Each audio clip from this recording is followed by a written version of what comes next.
My child, stop for a moment. Do not turn away, and do not let your mind wander to the next thing.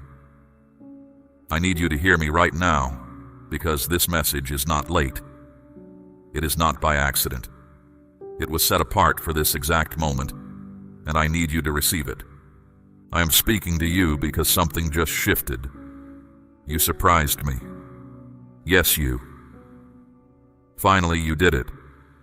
And before you doubt those words, before you try to make this moment smaller than it is, listen closely to my voice.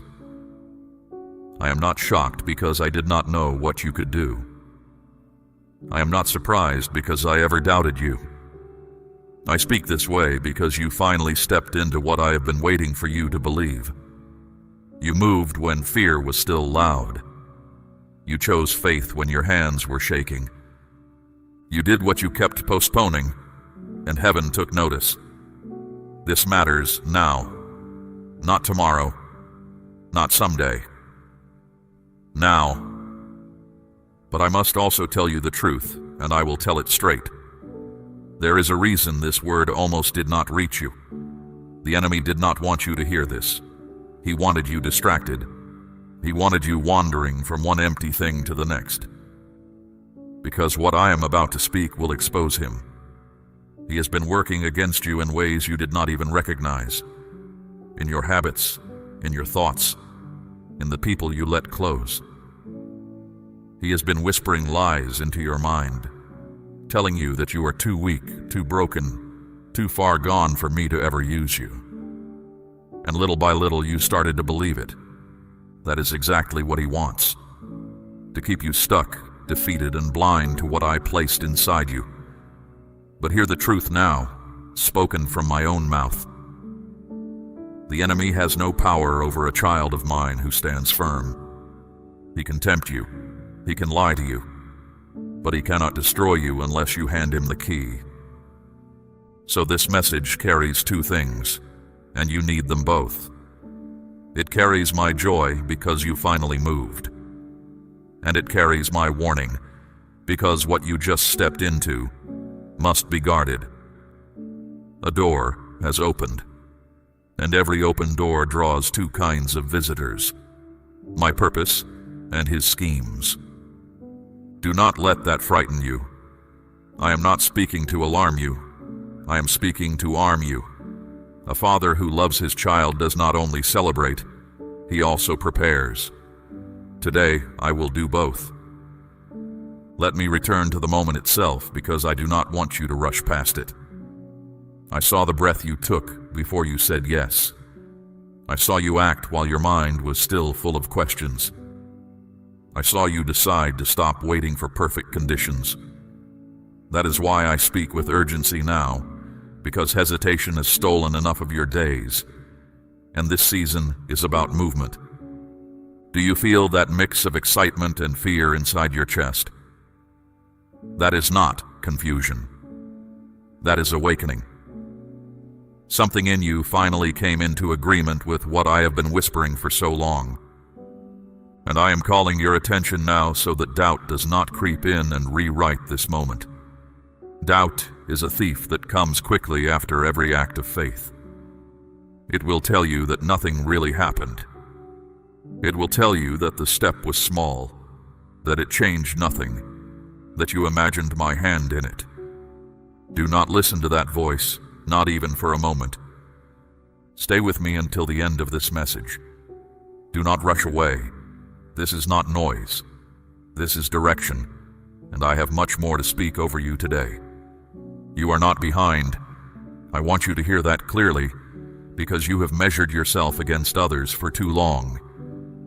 You looked at their pace and called yourself slow. You looked at their harvest and called yourself empty. But I do not measure my children against each other. I measure a heart against its own calling, and your heart just answered. You surprised me. Not because I expected little from you, but because you finally believed me enough to move.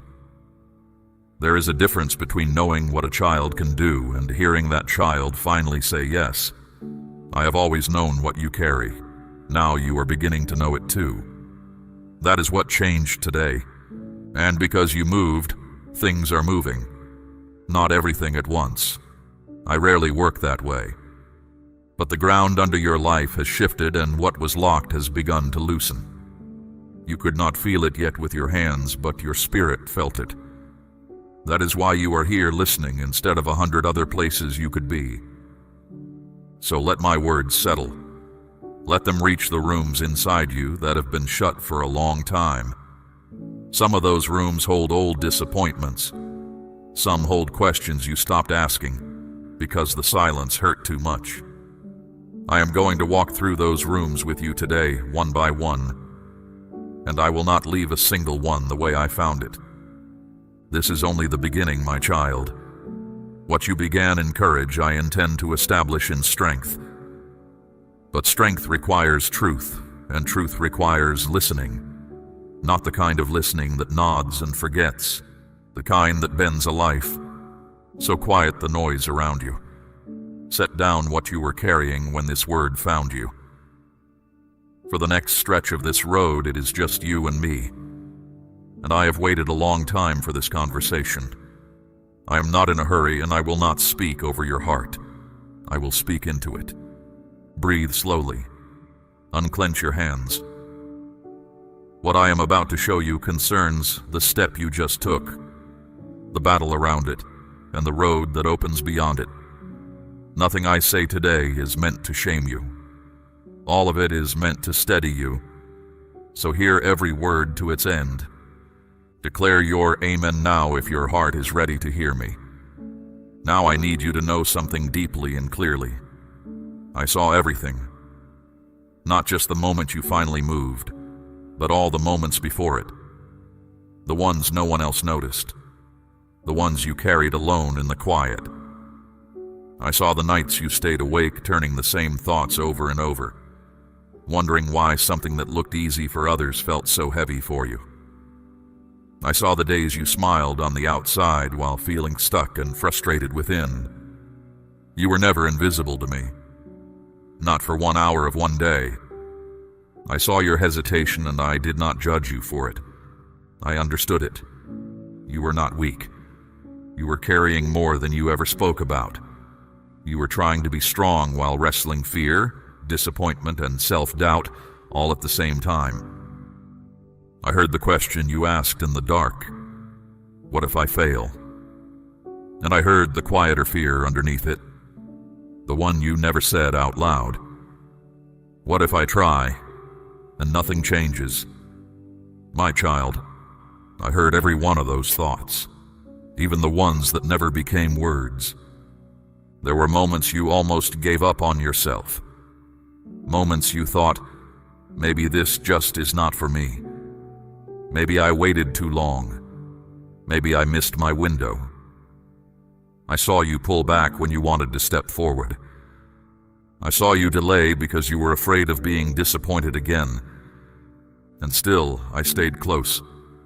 I did not rush you, because your heart was learning something in that long stretch of waiting that no shortcut could have taught it. You were not ignoring me. You were growing even when it felt like nothing was happening at all. I was strengthening you quietly. I was teaching you endurance. I was teaching you discernment. I was shaping your heart so that when you finally moved, you would move with sincerity and not from pressure. That is why I recognized this moment so clearly when it came. This was not a random decision. It was the harvest of everything you walked through. I know there were times you felt misunderstood, even by people close to you. You felt like no one truly knew how much it cost you just to keep going, just to choose hope one more time. But I knew. I counted every time you chose to stay instead of quitting. I received every prayer that sounded more like a sigh than a sentence, and I answered more of them than you realize.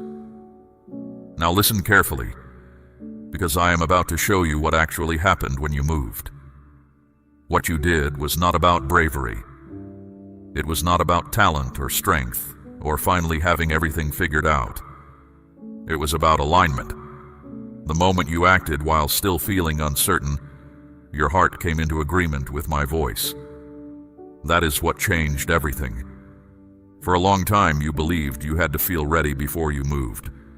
You told yourself that peace had to come first. Confidence had to come first. Clarity had to come first. But that was never my order. I do not wait for feelings to lead. I respond to faith. And faith does not mean the absence of fear. Faith means choosing me while fear is still speaking. There is a difference between feeling ready and being aligned. Feeling ready is an emotion. It comes and goes. It depends on how your week went, on what people said to you, on whether conditions looked right. But alignment is a decision of the heart. It is the moment you stop consulting your fear and start consulting me. Many people spend years waiting to feel ready, and in that waiting, they walk past the very thing I prepared for them. You broke that pattern. You chose movement over comfort. You chose faith over control. And now I need you to release the idea that obedience must be perfect to be powerful. You thought hesitation disqualified you. You thought doubt slowed me down. But I have always worked through imperfect people who were simply willing. Moses argued with me at the burning bush. Gideon asked me twice for proof. Peter sank in the very water he had faith enough to step onto. I used every one of them. What mattered was never how clean the step looked. What mattered is that the step was taken. That is why heaven responded when you moved. Not because you impressed me, but because you trusted me enough to act without guarantees. I was never withholding anything from you. I was waiting for your decision to match what I had already placed inside you. Not punishing you. Not testing you to see how long you would last. Waiting. The way a father waits at the door he already unlocked. When that alignment happened, things began to shift. Doors you could not open with effort will now open with grace. Not because you earned them, but because you agreed with me. This does not mean everything will suddenly become easy. But it does mean you are no longer stuck. You are no longer circling the same lesson. You have crossed a line inside, and the inside always changes before the outside does. I also want to correct a lie you have believed for too long. You thought I was disappointed in how long it took you. I was not. Growth takes time, and maturity cannot be rushed. What matters is not when you moved compared to others. What matters is that you finally moved with a whole heart. I value your sincerity more than your speed. Hold on to this truth. You did not move alone. You moved with me. And when alignment happens, momentum follows. This is why this moment is different from every other time you tried to change. This is why it will not be wasted. Say, I believe, if this word is reaching your spirit right now. Now I want to teach you something about what comes after obedience, because the step you took was not the end of anything. It was an entrance. You have crossed into new territory, and new territory must be held. Ground that is gained can be lost again if it is left unguarded.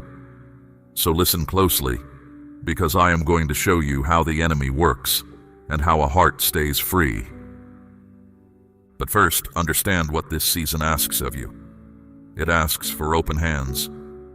For years you held your life tightly, guarding every corner of it, deciding that safety meant keeping and control meant peace. That grip is what kept you stuck. The step you took was the first loosening of it. Now I am inviting you to loosen it further, because trust that costs nothing changes nothing. Everything you have passed through my hands before it reached yours. The strength in your body when you rise. The work of your hands. The provision that found you in seasons when the numbers made no sense. You have never once carried yourself, even on the days you were certain you were carrying everything. Remembering this is not a burden. It is a freedom. Because a heart that knows its source can release without fear. My child, I am asking you to place a portion of what you have, something of real weight, upon the altar of this work, as gold laid on the scales of this calling. Let it be a seed sown into deep water, an offering set on stone, not held back in fear. This is proof that your trust rests in my hand to provide, and that your heart no longer clings to lack. What you release in faith does not leave your life. It moves ahead of you into the harvest I am preparing. Now stay with me, because what I say next will protect everything you have begun. The enemy watched you take that step too. And I want you to understand how he answers a child of mine who starts to move, because he rarely answers with something loud. He answers with something small. He does not need to destroy you. He only needs to redirect you by a few degrees, a small compromise. A little decision you tell yourself does not really matter. A habit you believe you can handle. A conversation you call harmless. He is patient. If he can get you to say yes to something small today, he can get you to say yes to something larger tomorrow. And over time, if he succeeds, you will no longer see the difference between my will and your own desires. You may think it is not a serious thing because your life still looks fine from the outside. You still pray. You still gather with my people. But a door left open does not need to look dangerous to be dangerous. An open door only needs time, and he will not waste the opportunity you give him. My word says it plainly. Be sober-minded, be watchful, for your adversary prowls like a roaring lion, seeking someone to devour. That was not written as a suggestion. It is a warning from a father who knows exactly how his children are hunted. A lion does not chase the whole herd. It watches for the one who drifts to the edge, the one who stops paying attention. So I ask you now, with love and without accusation, is there something in your life you have been justifying? Something you defend a little too quickly when your conscience raises its voice? You know what it is. You knew it before I finished the sentence.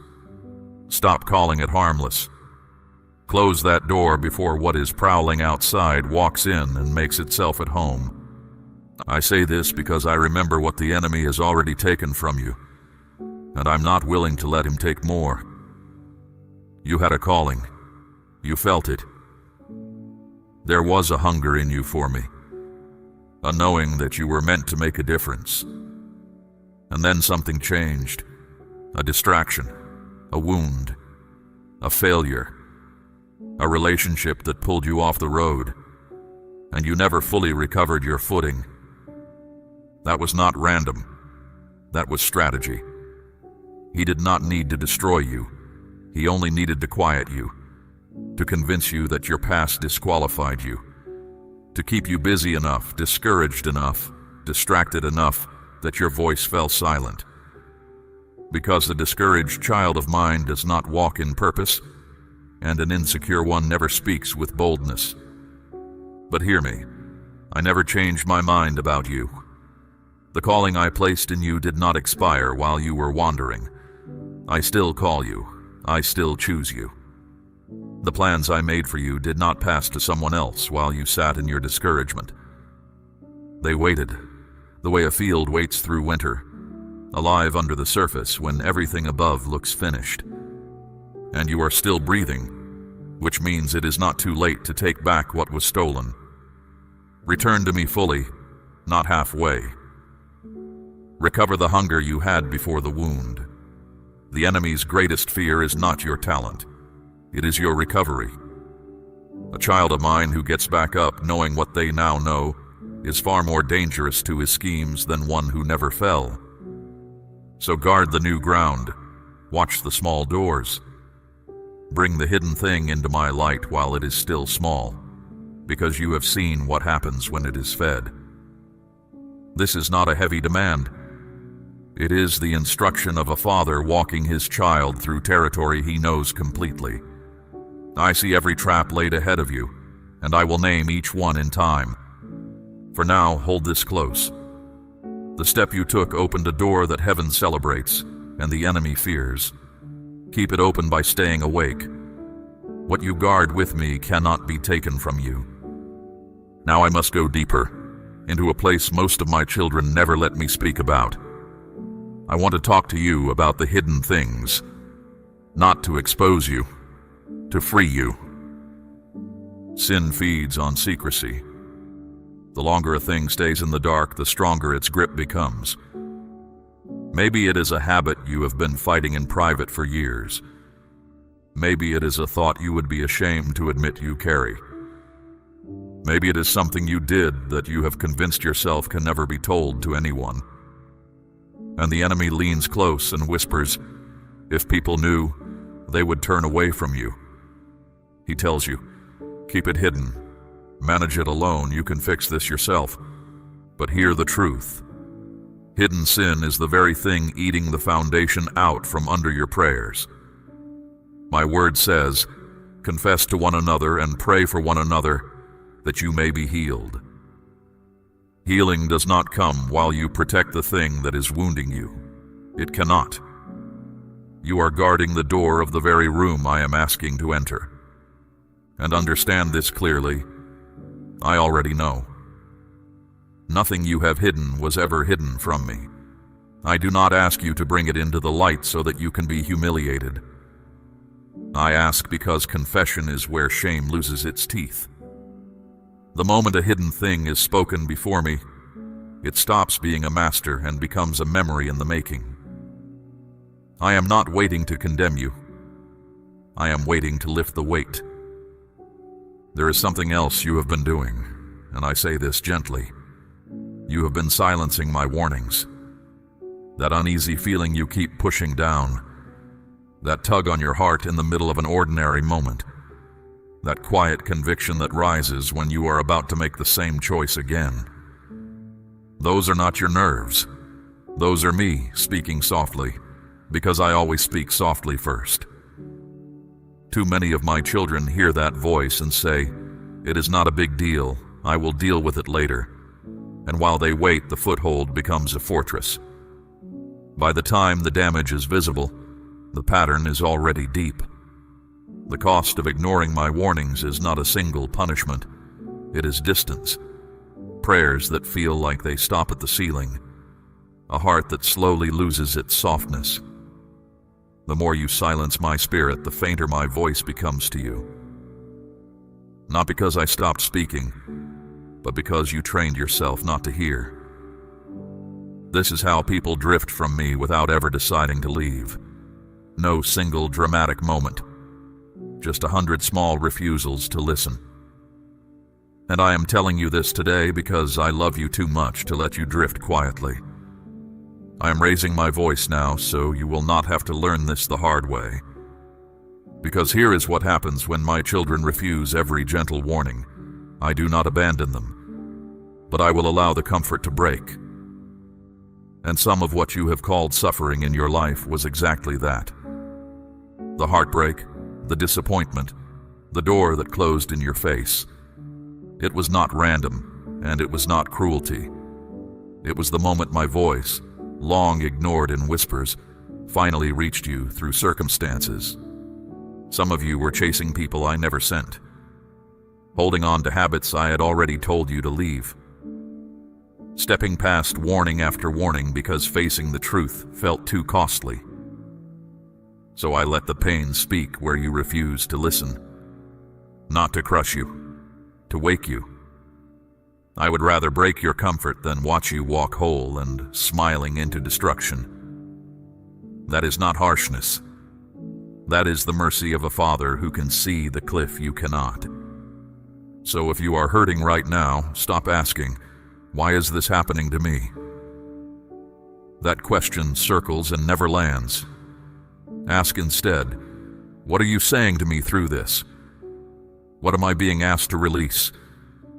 What have I been ignoring? What pattern have I lived in so long that I started calling it normal? Pain examined in my presence becomes instruction. Pain ignored becomes repetition, and you will meet the same lesson again wearing different clothes. The worst thing you can do now is feel the weight of this warning and then go back to how things were. Do not nod at this word and change nothing. A warning that moves the heart but not the hands has done half its work and then been wasted. So act. Today, not someday. Name the hidden thing before me, out loud, in your own voice. Then find one trustworthy soul who walks with me and bring it into the light there too, because chains break faster in honest company. End the pattern you have been protecting. If a certain road always leads you to the same fall, stop walking that road, even if it is the familiar one, even if it costs you something to leave it. And when you have done that, let me do what only I can do. I do not restore my children halfway. When I cleanse a heart, I do not keep bringing up what I have washed. The accuser will try to hand you the old record again and again. Refuse it. If I have released you, you are released indeed, and no voice in earth or hell holds the authority to rechain what I have freed. You wondered why your steps forward always seemed to stall. Now you know where to look. It was never that I stopped moving. It was that something hidden kept pulling the wheel. Surrender it and feel how differently the road runs when nothing in the dark is steering. This is the cleansing that makes room for everything I promised. Do not fear it. On the other side of this honesty is a lightness you have not felt in years. Now let me show you why so many of my children start well and still drift. Because the step you took must become a walk, and a walk is held together by things the world never celebrates. The first snare is feelings. So many of my children follow me only as far as their emotions carry them. When their heart feels warm, they pray. When it feels cold, they wait for the warmth to return. But I never told you to follow your feelings. I told you to follow me. Feelings change with the weather, with sleep, with a single word from another person. If your faithfulness rests on them, it will rise and fall 100 times a year. Anchor your walk in decision, not sensation. The second snare is the absence of discipline. The world says do it when you feel like it. My son said, deny yourself, take up your cross daily, and follow me. Daily. Not when convenient, not when inspired. There is no faithful life without the quiet repetition nobody sees. The soldier trains before the battle, not during it. The farmer plows in cold weather or eats nothing in summer. Do not despise routine. Routine is where I build what emergencies later reveal. The third snare is a starving spirit. You cannot stay close to me while feeding on everything except my word. It is written, man does not live by bread alone, but by every word that comes from my mouth. If you fill your days with empty noise and give me the leftovers, do not be surprised when your faith feels thin. A spirit, like a body, becomes what it eats. Feed on truth and watch your strength return. The fourth snare is compromise, and I have already shown you its anatomy. You cannot walk with me and play with the very thing I asked you to lay down. No one can serve two masters. The divided heart is the exhausted heart, forever negotiating, forever tired. Cut off the compromise completely. Half measures keep the wound open. And the fifth snare is a silent prayer life. Without prayer, you will drift, not might, will. My word says, pray without ceasing, because prayer is not a ritual I demand. It is the lifeline between us. When the speaking stops, the distance begins, and distance is where every lie sounds reasonable. You do not need eloquent words. You need honest ones, and you need them daily. Hear this and let it end the excuses. Staying faithful was never about intensity. It is about consistency. Deny yourself daily. Feed on my word. Never stop speaking with me. That is the whole architecture. Simple to say, costly to live, and worth more than everything it costs. Now I must deal with the enemy that guards the road ahead of you, because I can see it even now, standing between you and the next step. Its name is fear. You are not paralyzed because I have not moved. You are paralyzed because fear told you not to, and you obeyed it. Understand what fear has been doing in your life. Fear says you are not ready. I say I am already with you. Fear says you will fail. I say I will guide you. Fear paints detailed pictures of disasters that have never happened, and you have let those paintings steal real opportunities that were actually standing at your door. Every step you have not taken, hear me, it was not because I had not called you. It was because fear became your master, and you called its voice wisdom. But I never gave you a spirit of fear. That anxious narrator in your mind rehearsing catastrophe is not me and never was. When you feed fear, faith starves. When you starve fear, faith rises. It is that direct. The enemy wins nothing through power because he has none over you. He wins through your silence, your hesitation, your stillness. He wins every day you stay small. And the step you just took proved to you, once and for all, that his voice can be disobeyed and the sky does not fall. Remember that proof. Use it. There is one more thing standing in the road, and you already know what I am going to say. That habit. The one you keep justifying. You say you are ready for more, for calling, for purpose, and I love that hunger in you. But you cannot step fully into purpose while entertaining your poison. That one thing is not harmless. It is weakening you. It dulls your hearing, so my voice reaches you muffled. It drains the strength you need for the very assignment you keep asking me about. I am not hiding your purpose from you. Your own pattern is standing in front of it. You do not need another sign. You do not need another confirmation. You need to put the thing down. If you want me to trust you with more, prove trustworthy with the freedom you already have. The day you cut it off, you will be astonished how quickly the fog clears. Freedom does not begin with a feeling. It begins the moment you stop making excuses. I know these words press hard. I press because the hour matters and because you can bear it now.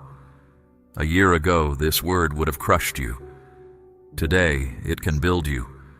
That is how much you have grown, even when you could not see the growth. And do not receive any of this as a father's disappointment. Receive it as a father's confidence. I do not sharpen a tool I intend to shelve.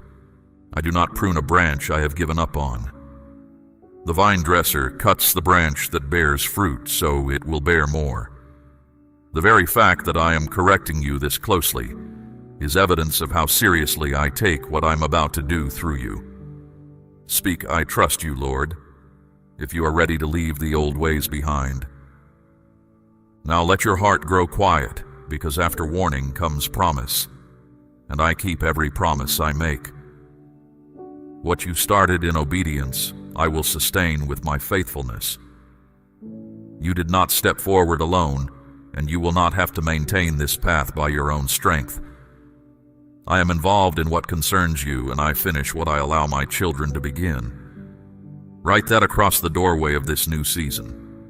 I finish what I begin. I know you are already looking ahead, trying to predict outcomes and timelines.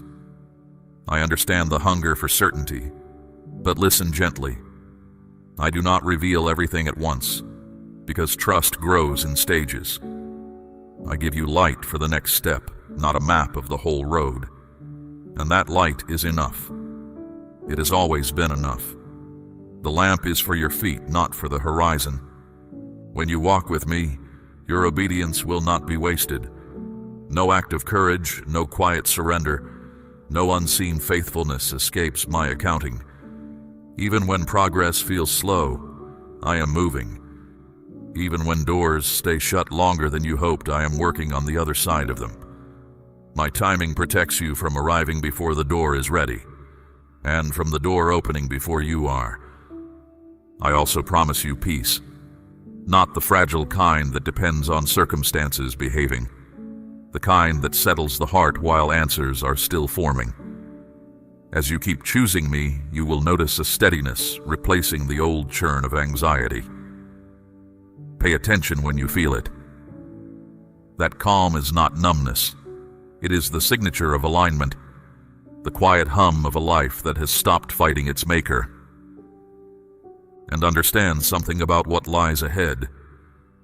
There are things prepared for you that the earlier version of you could not have held. Not because you lacked worth, but because weight requires a frame to carry it. A blessing that lands on an unready life becomes a burden, and I do not bless my children into collapse. The person who finally moved, who chose faith while fear still shouted, that person can carry what is coming. So do not envy anyone who arrived faster. Arrival is easy. Remaining is the test. You did not move too late. Hear this and stop rehearsing the years. If you had stepped out earlier, the weight would have bent you. If you had waited longer, the restlessness would have soured into bitterness. My timing is precise even when it is mysterious, and I am not asking you to understand it. I am asking you to stop punishing yourself with a calendar I never held against you. Now, because I love you, let me guard this promise with 3 warnings. They are small, but they decide everything. First, do not seek validation from people who cannot hear what I spoke to you. Not everyone will understand why you moved when you did. Some will question your timing. Some will dress their own fear in the language of concern and hand it to you as advice. Love them, honor them, but do not let their uncertainty rewrite your obedience. I spoke to you, not to them. A word delivered to one heart rarely survives a committee. Second, do not measure your obedience by immediate results. You will be tempted to look for quick confirmation, fast changes, visible rewards, and if they do not appear on schedule, to conclude you heard me wrong. But obedience is proven by consistency, not speed. The seed you planted is doing exactly what seeds do, working in the dark, out of sight, before anything shows above the soil. Do not dig it up to check on it. Leave it in my ground. Third, do not let the past dress itself up as home. There will be moments when the old stillness looks easier than the weight of walking forward, when the familiar cage glows warm in your memory. But remember how heavy that place actually was. Remember the restlessness you carried while pretending it was peace. What I delivered you from is not a refuge. It only photographs well from a distance. Do not go back to it because it is familiar. Familiar is not the same as safe. And in all of this, remember that rest and retreat are not the same thing. You are allowed to be tired. You are allowed to stop and breathe. But rest in me, not in the old patterns. Lean on me when the road feels long. I never asked you to carry this alone, and I never will. The strength you need tomorrow will be issued tomorrow. Today's strength is for today, and you have it, or you would not still be listening. Do not compare your pace with anyone else's. I am not building you to resemble another soul. I am building you into the one design I had in mind when I formed you, and no one else on earth received your assignment. Your pace is not a problem. Your process is not a mistake. Even on the days you feel weak, I am reinforcing the foundation. Even when you doubt yourself, I remain steady, and it is my steadiness, not yours, that holds this together. I am proud of you for continuing when stopping would have been easier. I am proud of you for refusing to abandon yourself. Let that settle in, not as pride, but as assurance. The fact that you moved at all proves fear no longer holds the final word in your life. It may still speak. It will still speak. But speaking is all it can do now. It lost the seat at the head of your table. So hold on to my promises when emotions rise and fall. Let them anchor you when the night is long and the answers are quiet.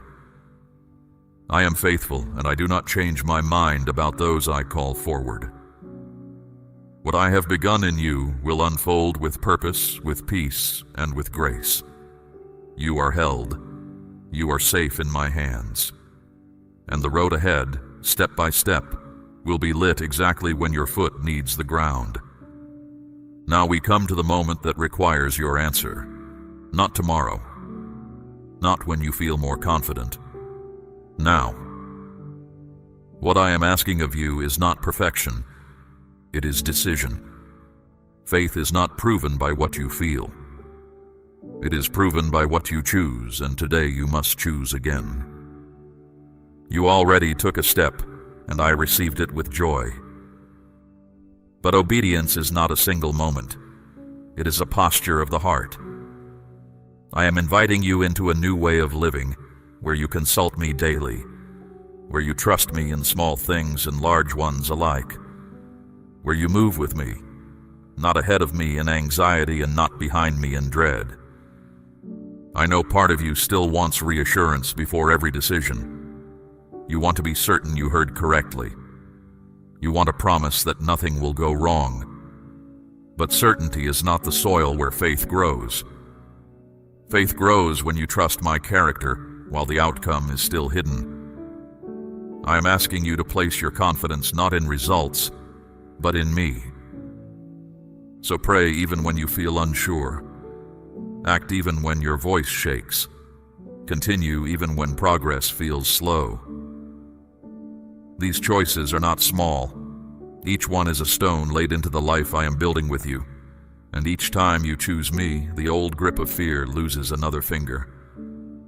Release the need to control every detail. Control feels safe, but it will exhaust you until there is nothing left of you but management. Trust feels risky, but it is the only thing that will ever set you down in green pastures. I am not asking you to be careless. I am asking you to be surrendered. Bring me your plans, your worries, your hopes, and let me order them. Guard your heart with the same seriousness. Be mindful of what you allow to shape you, what you listen to, what you dwell on, what you speak over your own life. All of it matters. Words are seeds, even the ones you plant in your own soil. Choose words that agree with truth, not fear. Choose thoughts that build faith, not dread. You are responsible for what you agree with, so agree with what I have said about you. I am calling you to consistency, not intensity. You do not need burning emotion to stay faithful. You need quiet commitment. There will be days when obedience feels natural and days when it feels like carrying stone uphill. I will be with you in both, and heaven counts them equally. Let this be the season you stop negotiating with fear. Stop waiting for permission from people. Stop shrinking when you feel exposed. You are not walking blindly. You are walking with me, and a child walking with their father is never truly lost, no matter how unfamiliar the road. Now come close, and let your heart become still, because I do not want to end with instruction. I want to end with peace. You have carried so much pressure, so many thoughts, so many questions that kept you company at night when you wanted sleep instead. Lay that weight down now. Place it in my hands, where it will be safe, and where it was always meant to rest. You are safe with me. I spoke strongly today because I wanted this moment marked in your spirit. You surprised me. Not because I expected you to fail, but because you finally believed me enough to move. You stopped waiting for perfect feelings. You stopped letting fear cast the deciding vote. Carry that truth with you long after my voice fades from this moment. I do not measure you the way people measure you. I look at the heart. I honor the surrender you gave when no one was there to applaud it. So let this settle gently. You are not behind. You are not disqualified. You are not forgotten. I have been with you in the hidden places, and I will be with you in the open doors. The same hand that steadied your first step will steady every step that follows. You do not have to carry the future all at once. I will hand it to you one day at a time, and I will not confuse you. My voice brings clarity. My presence brings calm. When something drives you with panic and shame, examine it, because that is not how I lead. I draw. I do not drag. You still have unanswered questions. I know. You still wonder how everything will unfold. But hear me. Unknown does not mean unsafe. It means you're being invited to trust me deeper than your own understanding. I'm not leading you into anxiety. I am leading you into maturity, and maturity feels quiet. It feels like peace returning to rooms that used to be tense. So breathe. Let your shoulders drop. Let your mind stop racing. I am already ahead of you on the road. I am arranging what you cannot arrange. I am softening what you cannot soften. I am opening what you cannot force. Your task is not to panic. Your task is to stay close. When doubt visits again, and it will, do not debate it alone. Bring it to me. When you tire, rest with me, not away from me. When the old life calls, remember its true weight, not its advertisement. You are not going back, because I am taking you forward. And forward is where everything I promised is waiting. And now, one final truth before I release you into what comes next.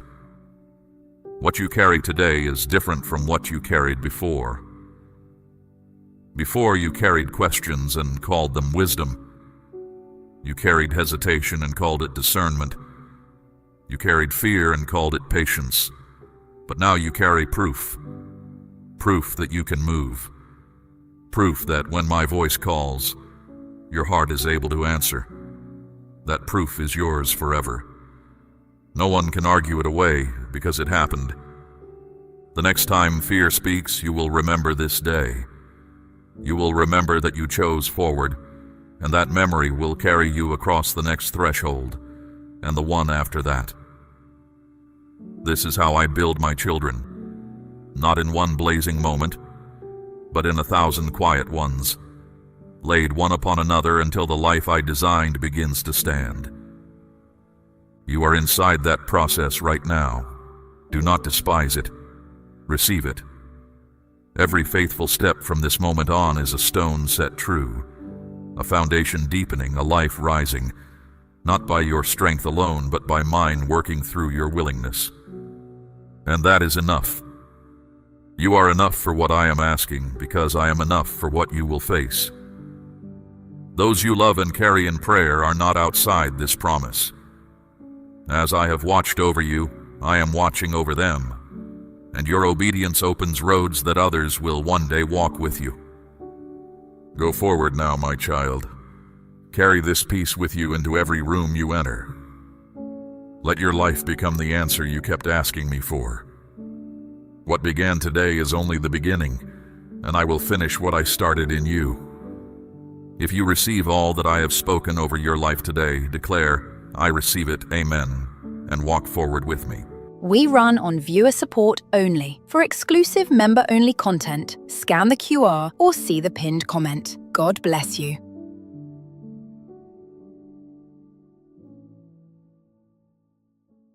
My dear child, stop whatever you're doing right now and let these words reach the deepest part of your heart.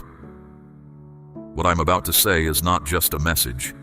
It is a letter from my heart to yours, spoken so you can hear it, feel it, and carry it for the rest of your days.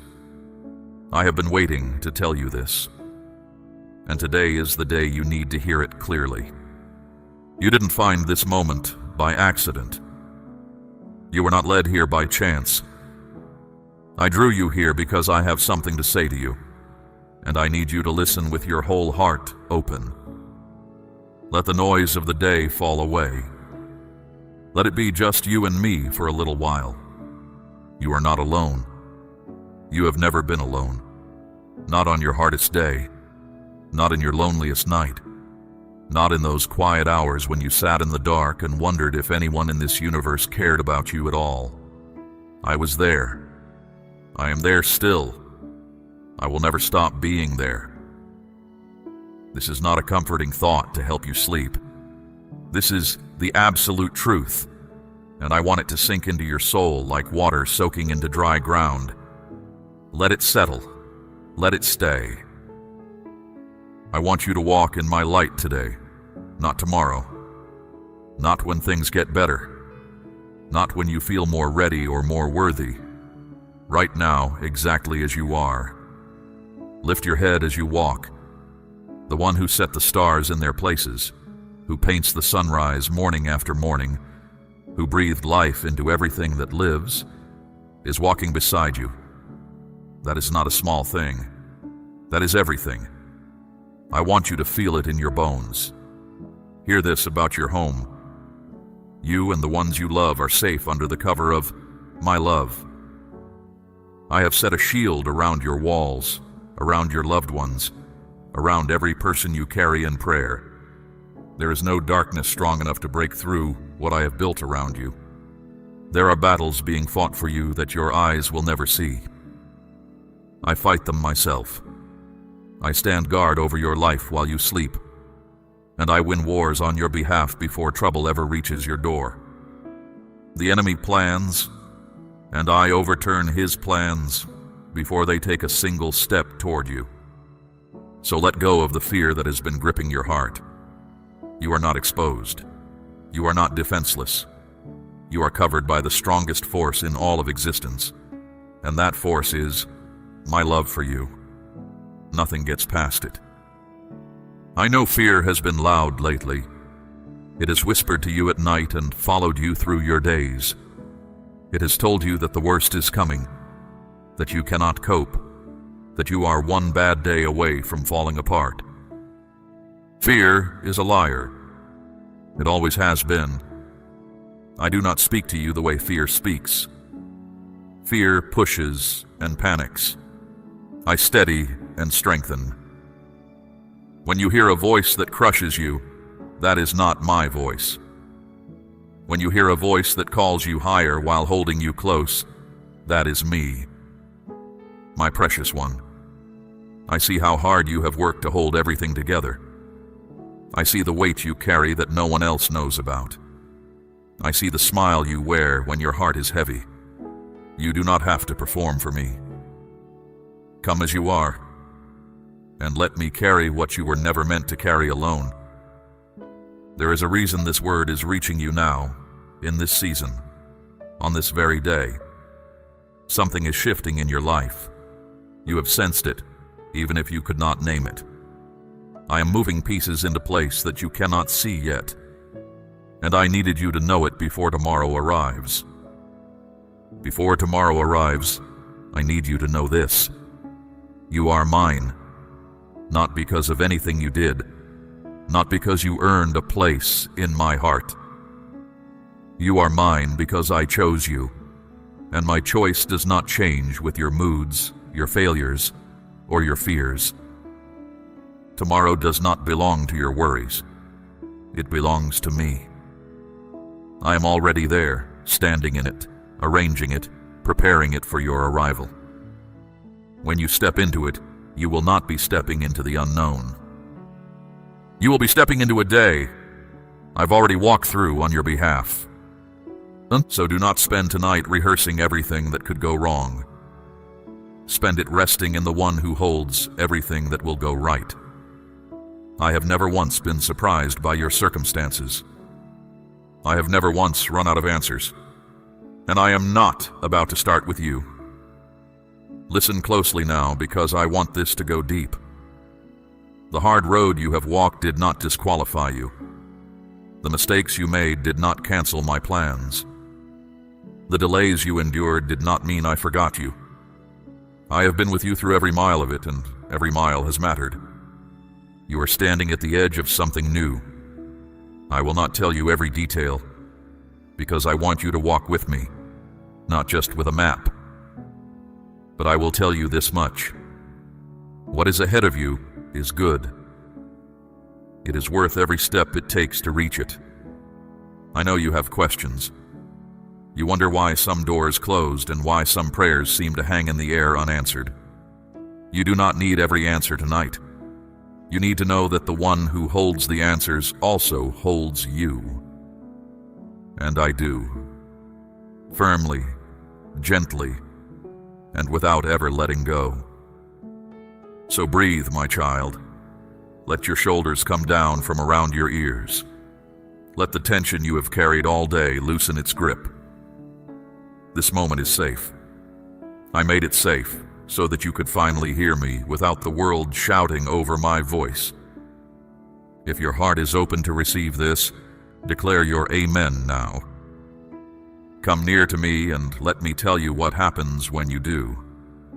When you quiet the noise of the world and sit still in my presence, I pour something into you that nothing on this earth can give. I fill you with peace that makes no sense to your mind. I fill you with wisdom no teacher could hand you. I fill you with strength that will surprise even you. I do not ask for your worship because I need it. I ask because of what it does in you. When your heart turns toward me, something opens. The weight redistributes. The fog thins. You begin to remember who you are, because you're standing near the one who made you. Every word I speak carries life in it. Not pleasant sounds, not empty comfort. Real, living power that changes things. When my word takes root in your heart, your whole world begins to shift. You begin to see differently. You begin to think differently. You carry yourself differently, and the atmosphere around you responds. Doors open that were sealed. Healing moves through places that were numb. What was stuck begins to move. I know there have been times when I spoke promises over you, and you found them hard to believe. I know the gap between what I said and what you could see felt impossibly wide. I am not angry about your doubt. I know how heavy life can be. I know how long some seasons stretch. But today, gather up every piece of courage you have and choose to believe again. Choose to trust me one more time. I am not a man that I should lie. What I say, I do. What I promise, I fulfill. The only question is whether you will hold on long enough to see it arrive. I am steady. I am the same in the morning as I am at midnight. I do not love you more when you succeed, and less when you struggle. My love is not tied to your performance. It is not a wage you earn. It is a river that keeps flowing, whether you feel worthy of it or not. I see everything inside you, every hidden thought, every secret longing you have never spoken aloud. I know the dreams you buried and the prayers you stopped praying because the silence wore you down. None of it makes me love you less. Knowing it all only makes me lean in closer. I am not a God who watches from a distance. I am a father who bends down to listen. I move heaven and earth for the good of my children, and you are one of them. That is not poetry. That is how I govern your life. Right now, in this very moment, I am handing you peace. Not the thin kind that shatters at the first piece of bad news. A deep, settled peace that sinks into the center of who you are and holds, no matter what the day looks like. Let it wash over you now. Let it push out the anxious thoughts that have been pacing the halls of your mind. You were not built to carry all of that. Hand it to me. I am strong enough to hold it, and I want to. Beautiful things are happening in your life right now, even though you cannot see them yet. I know that is hard to accept when everything looks messy or stalled. But hear me. Just because you cannot see what I am doing does not mean I am doing nothing. Behind what your eyes can reach, I am working. I am arranging. I am setting things in order. I am moving people and circumstances into position. I am preparing things for you so good that if you saw them now, you would not be able to take them in. So keep going. Keep trusting. Keep your heart open with expectation. What is coming is worth every day of the wait. Say, I believe, if this word is reaching the deepest part of your spirit. Take one step forward today in faith. Just one. You do not need to see the whole staircase. You only need to take the next step, and when your foot lands, I will be there to steady you. I have never let you fall without reaching down to lift you up again. I never will. And when you rise each morning, begin the day with me. Before the demands rush in, before the worries start crowding the door, in that first quiet moment when your eyes open, feel me there, close as breath. Say good morning to me. I treasure those moments with you more than you know. They set the course of your whole day. A heart that meets me at sunrise walks differently until sunset. Try it, and you will see. Talk to me through the day as well. Tell me about the small things, the decisions you are weighing, the person who was unkind, the moment that made you laugh. I am interested in all of it, because I am interested in you. Not the polished version you show the world. The real you, with all the questions and the mess. That is the one I love. Do not wait until you have grand words or a clean record to come to me. Come with your hair unbrushed and your thoughts scattered. Come tired. Come confused.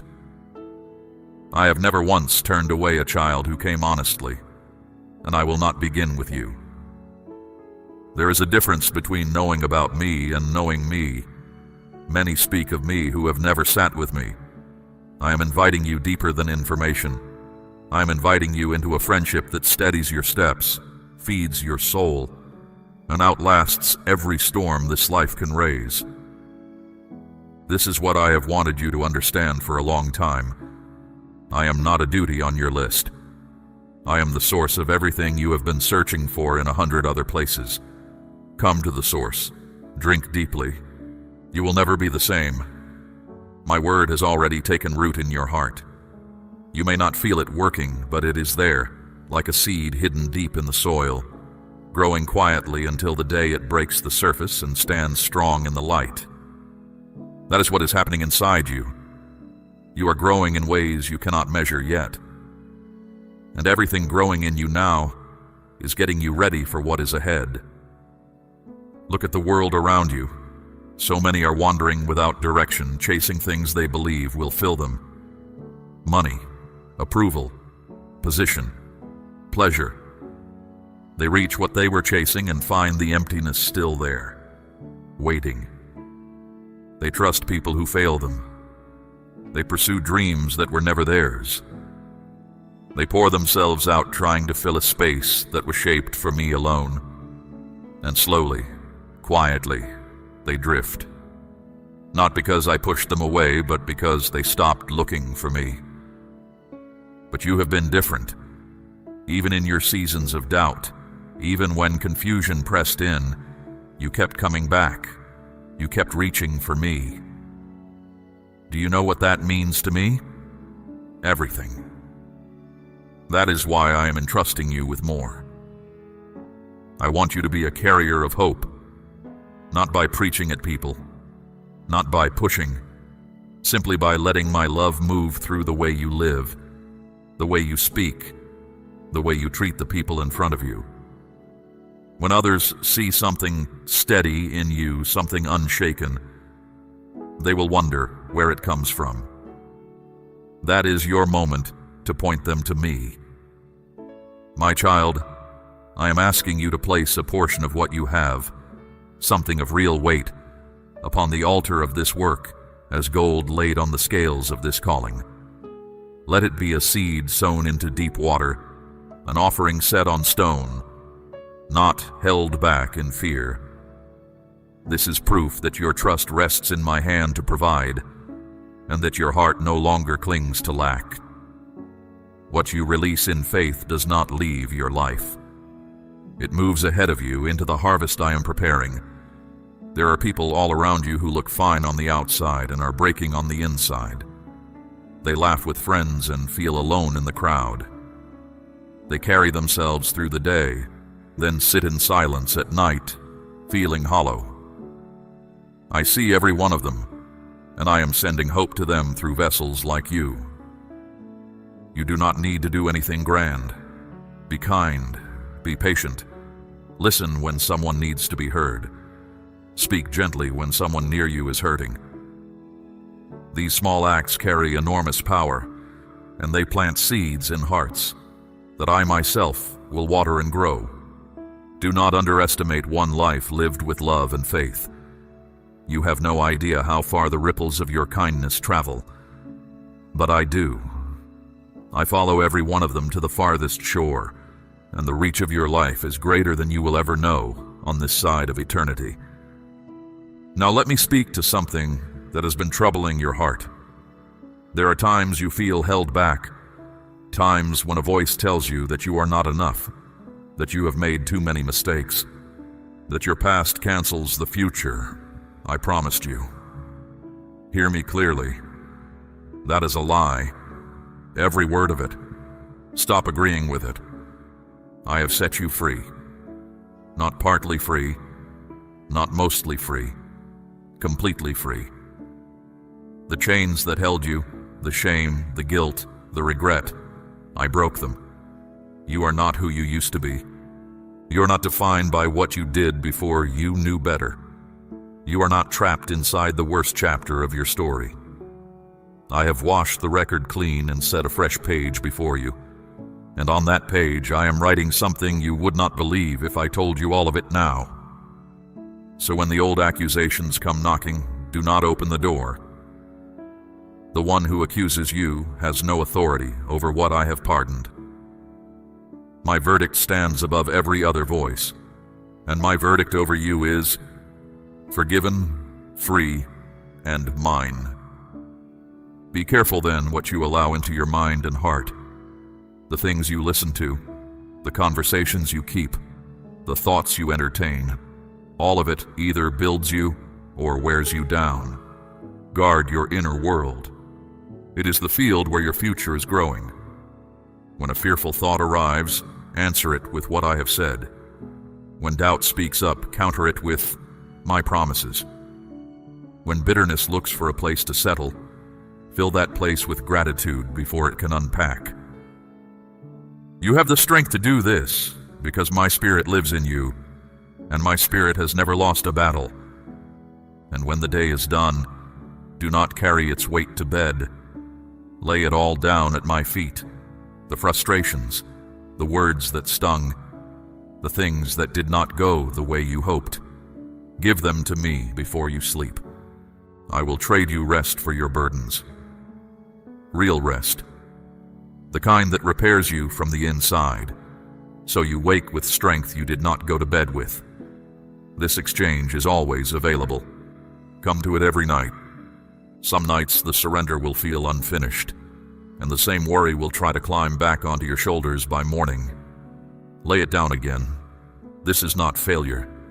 This is practice. A tree does not apologize for needing water every day, and you do not need to apologize for needing me every day. Come as often as the weight returns. My feet will never be too crowded for your burdens, and my patience with you has no floor beneath it and no ceiling above it. You are learning what it means to live unburdened, and I am pleased with every step. The lighter you travel, the clearer you hear me. The clearer you hear me, the straighter you walk. This is how a life gets rebuilt. One surrendered evening, one guarded thought, one act of quiet kindness at a time. You are my beloved child, and I have clothed you in something that cannot be stripped away.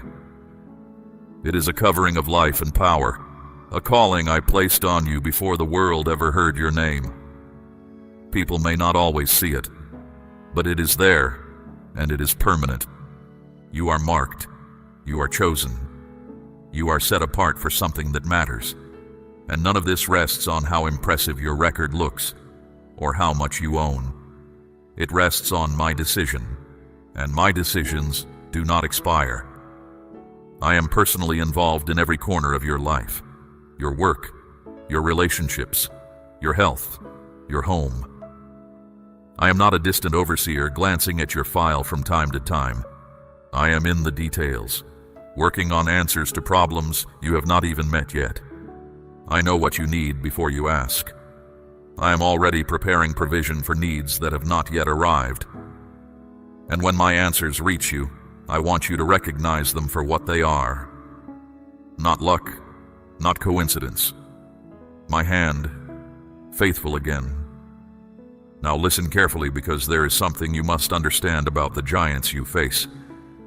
There will be times when a problem stands in your path so large that it blocks out the sun. A situation that looks hopeless. A mountain with no way around it. Those giants are not there to destroy you. They are there to reveal me. They are the stage on which I show you what I can do.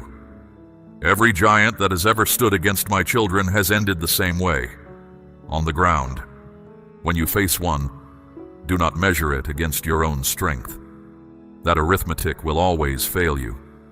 Measure it against mine. Remember who I am.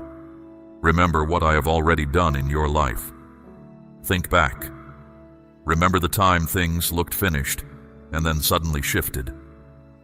Remember the prayer I answered after you had almost stopped praying it.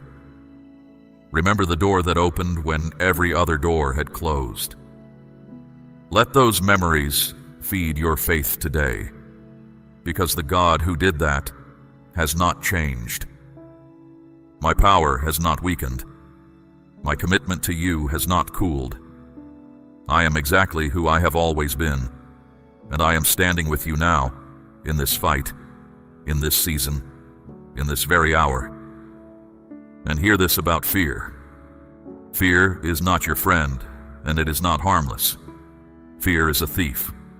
It creeps into your heart and steals your peace. It clouds your judgment and makes every problem look twice its true size.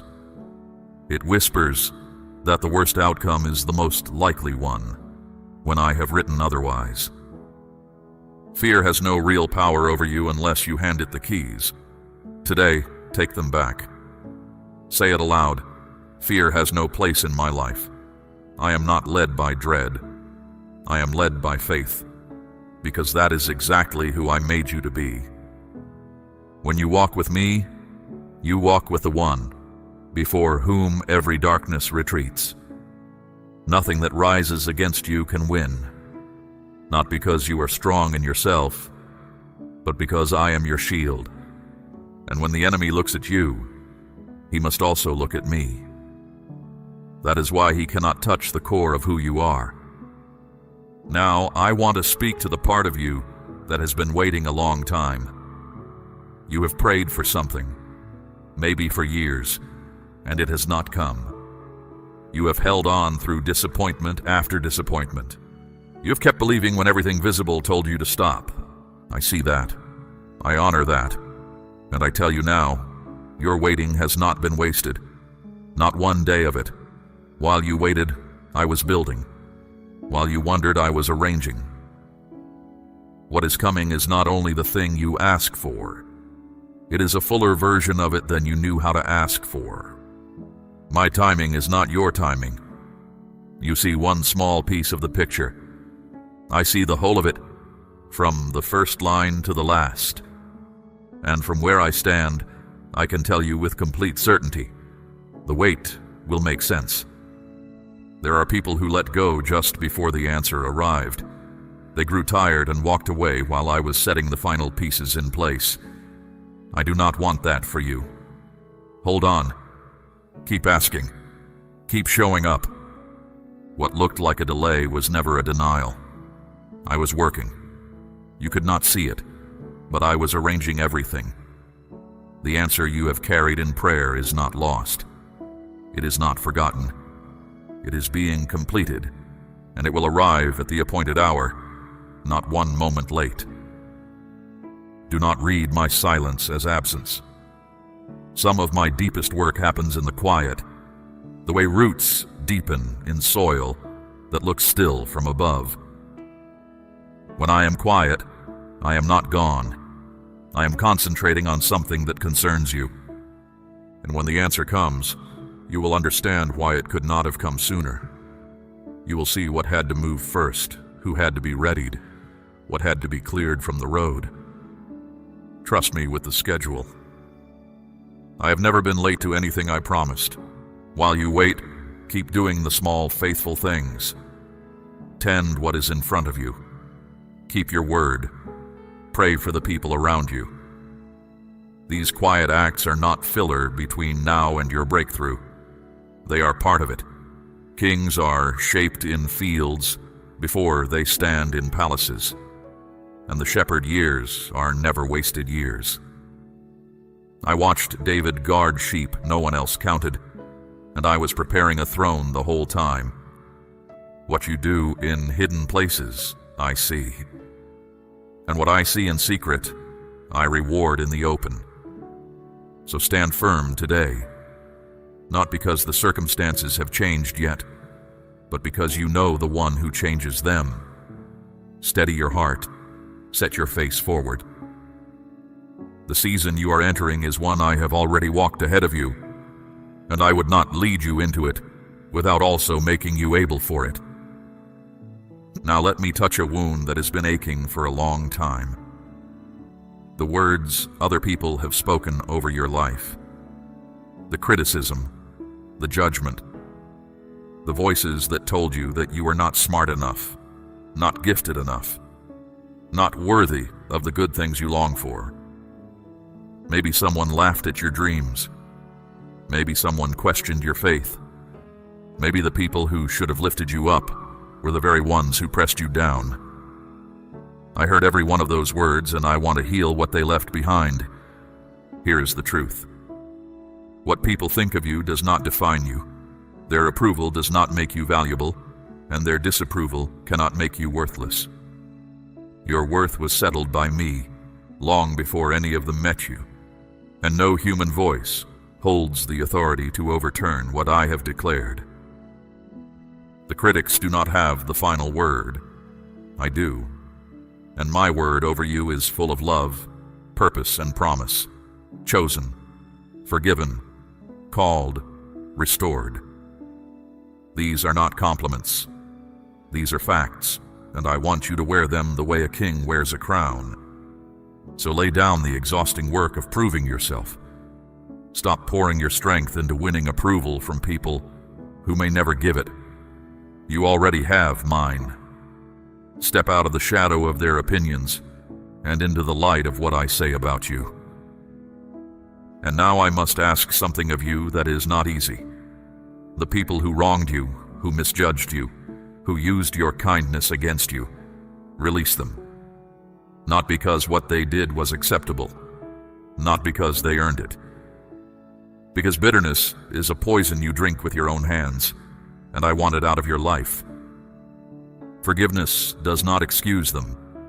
It frees you. It takes the whole matter out of your grip and places it into mine, where justice is handled perfectly. No one who wounds one of my children escapes my attention. Let me carry that account and walk out from under its weight.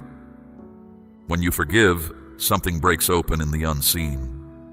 Old chains fall. Closed doors unlock. Seasons that were stuck begin to turn. It takes real strength to forgive someone who never asked for it. But you have that strength because my spirit in you is greater than the hurt behind you. Breathe out the bitterness. Breathe in my peace. Do it as many times as it takes. Some releases happen once, and some happen every morning for a season. Either way, I am with you in the releasing, and do not carry shame about how long your healing is taking. Hearts do not mend on a schedule, and I have never once stood over you with a measuring rod while you grieved. I move at the pace of your trust. Where you can only give me a small yes today, I will honor that small yes and build on it tomorrow. What matters is the direction of your face, not the speed of your feet. Keep your face toward me. That is the whole instruction. The rest, I will supply. There is also a quiet dignity growing in you that you have not noticed. You ask for help sooner than you used to. You tell the truth about your limits. You no longer pretend to be fine when you are not. Do not mistake this honesty for weakness. It is the beginning of real strength, and it opens the door for me to work. My child, there is something else I want you to hear today, and I want you to receive it slowly. I am proud of you. I know that may be hard to take in. I know there are things you regret, choices you would remake if you could. But when I look at you, I see someone who kept getting up. Someone who kept reaching for me through seasons that would have hardened other hearts. Someone who chose faith again and again when quitting would have been easier. That kind of perseverance is rare, and it has not gone unnoticed by me. The road you walked did not only cost you, it formed you. You understand the weary now because you have been weary. You are gentle with the broken because you know what breaking feels like.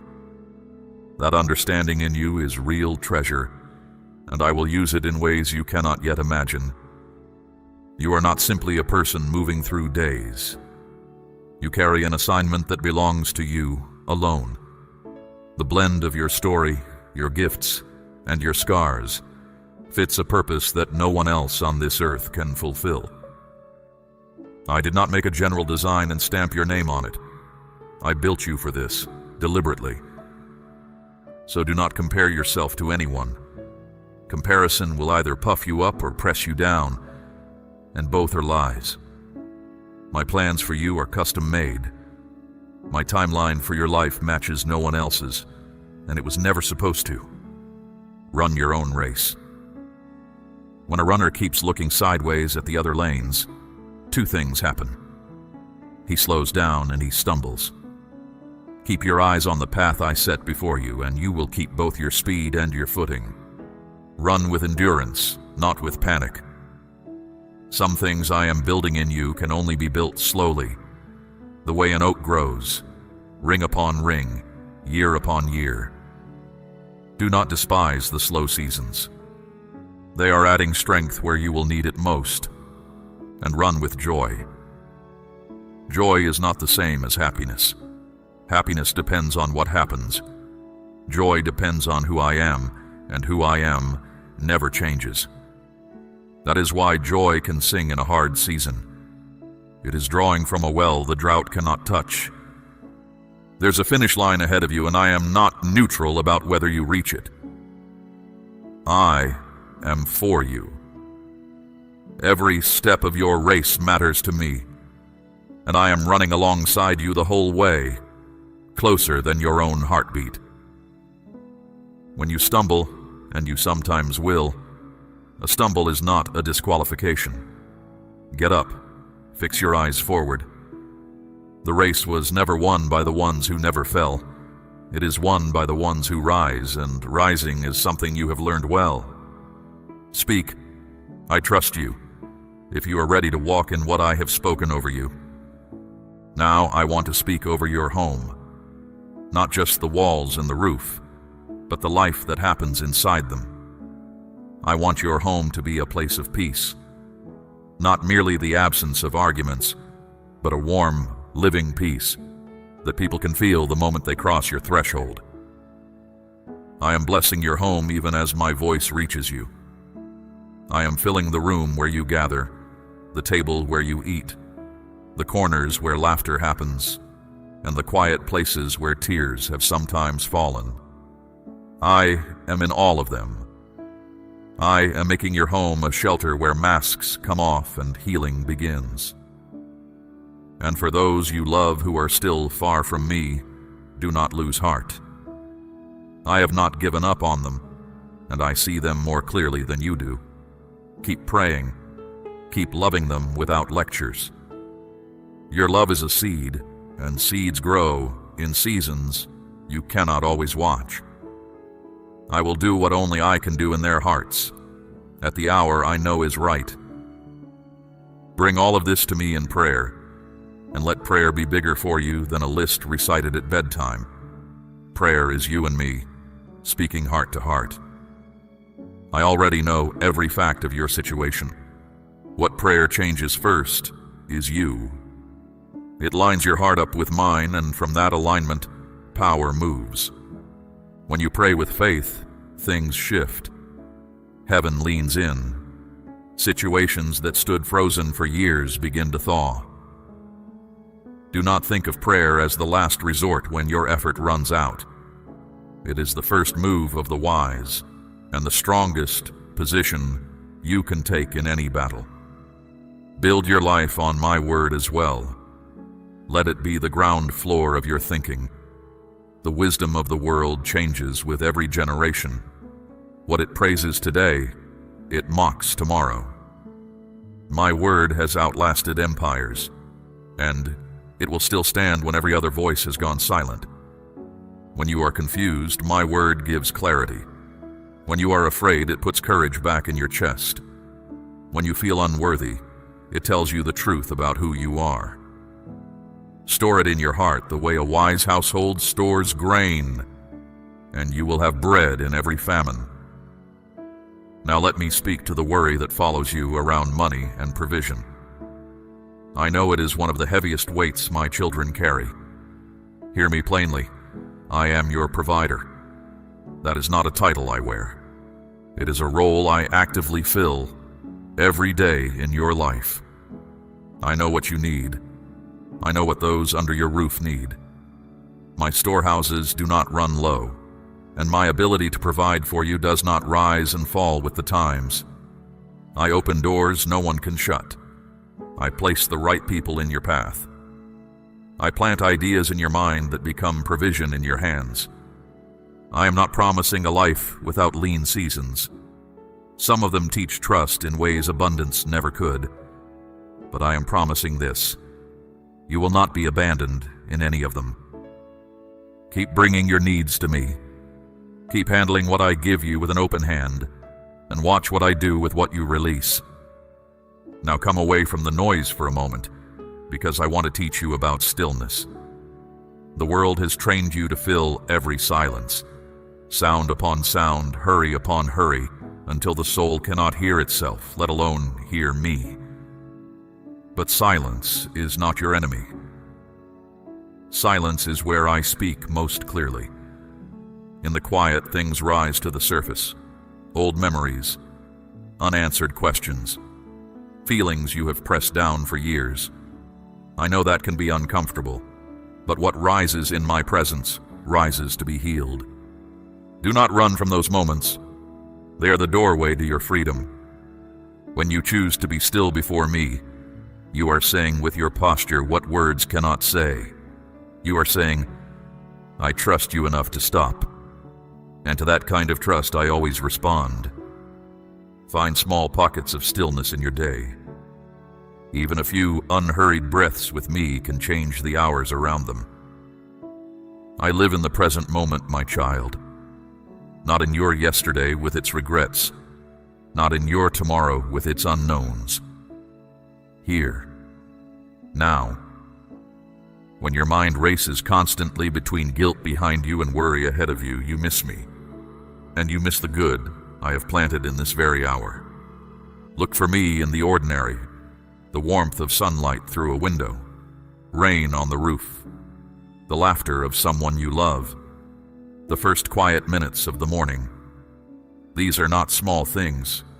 Every good thing in your day, no matter how plain, carries my signature on it. Watch, too, for the people I place along your path. Some encounters that look like chance or appointments I arranged long ago. Some will arrive to strengthen you at the exact moment you are ready to quit. Others will arrive needing what only you can give. Be generous with both, and be discerning as well, for not every hand extended toward you comes in kindness. Ask me, and I will show you who is sent and who is not. And let gratitude become your weapon. not a polite habit, but a weapon. When you give thanks in a hard season, you are declaring that I am still good even when circumstances are not. You are announcing that your faith does not depend on comfort. That kind of thanksgiving shakes the darkness. When discouragement knocks, answer it with a list of what I have already done. Name the prayers I answered. Name the storms you survived. Name the daily bread that has never once failed to arrive. Gratitude turns your eyes from what is missing to who is present, and in that turning, everything changes. Practice this until it becomes your reflex. Thank me in the morning before the day has proven itself. Thank me at night for what you noticed and for what you missed.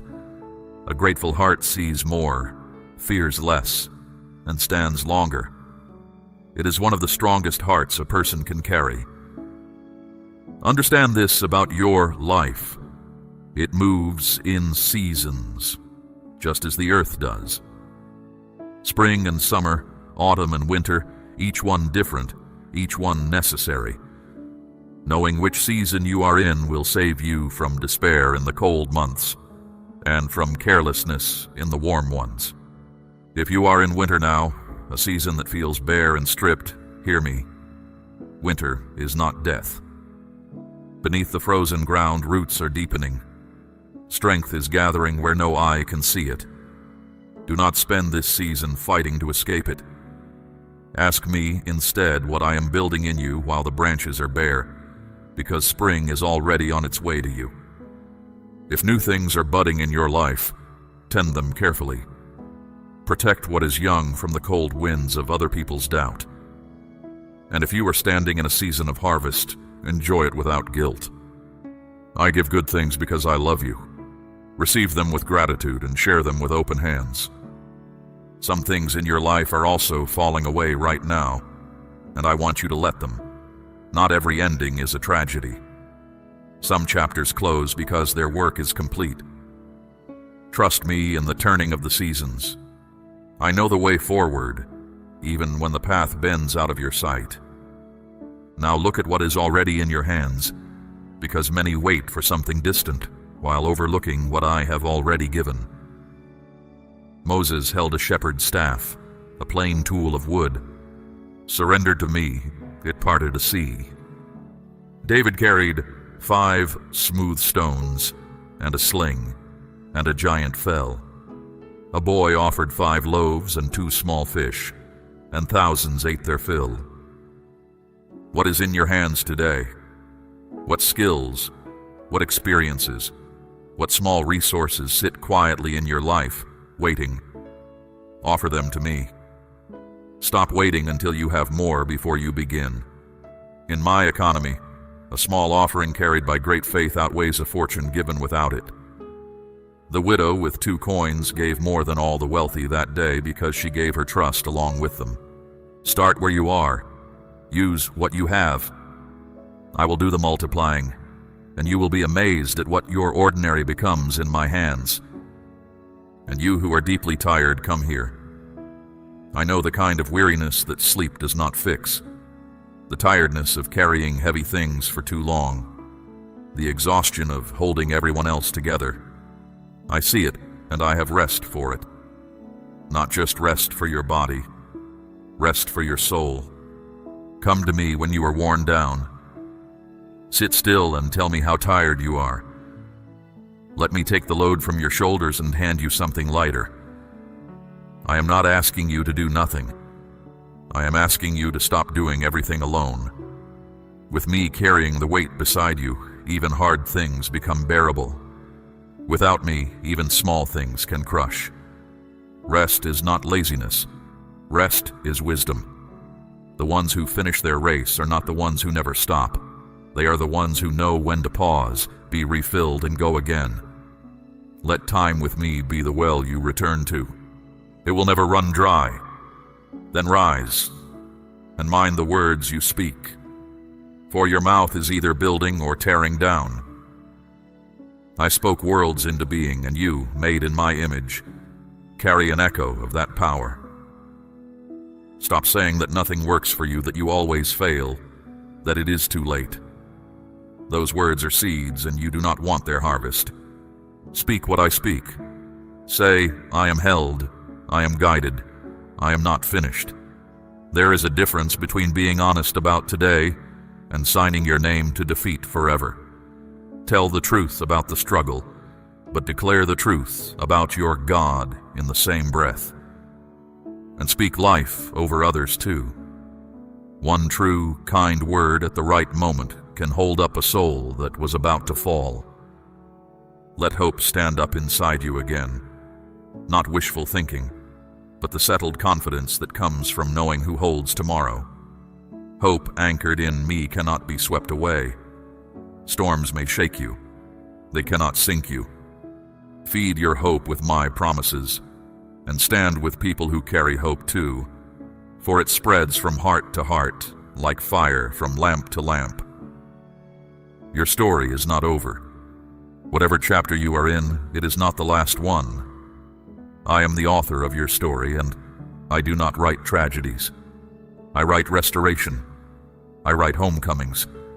There are turns ahead in your story that will leave you breathless with gratitude, and I have already written them. You belong to me, not because you polished yourself into worthiness, but because I chose you and called you mine. That belonging does not weaken when you fail. It does not fade when you wander. The moment you turn toward home, you will find me, already running toward you. And you were not made to walk this out in isolation. I set my children among one another on purpose, so that faith could be borrowed when yours runs thin, and lent when someone else's fails. Find the ones who speak truth to you and stay near them. Be honest about your struggles, and let others be honest about theirs. The friendships formed in that kind of honesty are strong enough to hold a person through the worst night of their life. Never believe the lie that you have drifted too far or stayed away too long for me to want you. There is no too far. There is no too long. My door has never once been closed to you, and it never will be. So go now into what remains of this day and into tomorrow with your head lifted. Live fully, love boldly, trust completely. Let the world see what a life looks like when it is certain that its God is good. Nothing you face is stronger than the one who goes with you. Nothing behind you can cancel what is ahead of you. My word over your life will finish everything it was sent to do, and my love will hold you until you see it with your own eyes. I am with you, today, tomorrow, and forever. If you receive all that I have spoken over you today, seal it now with your Amen. We run on viewer support only. For exclusive member-only content, scan the QR or see the pinned comment. God bless you.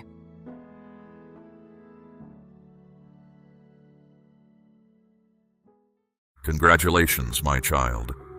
I am speaking to you with urgency, because what is about to unfold in your life cannot be delayed and cannot be ignored. Before this day ends, look at what you have, and do not be shocked by what you find, because a shift has already begun. And hear this also.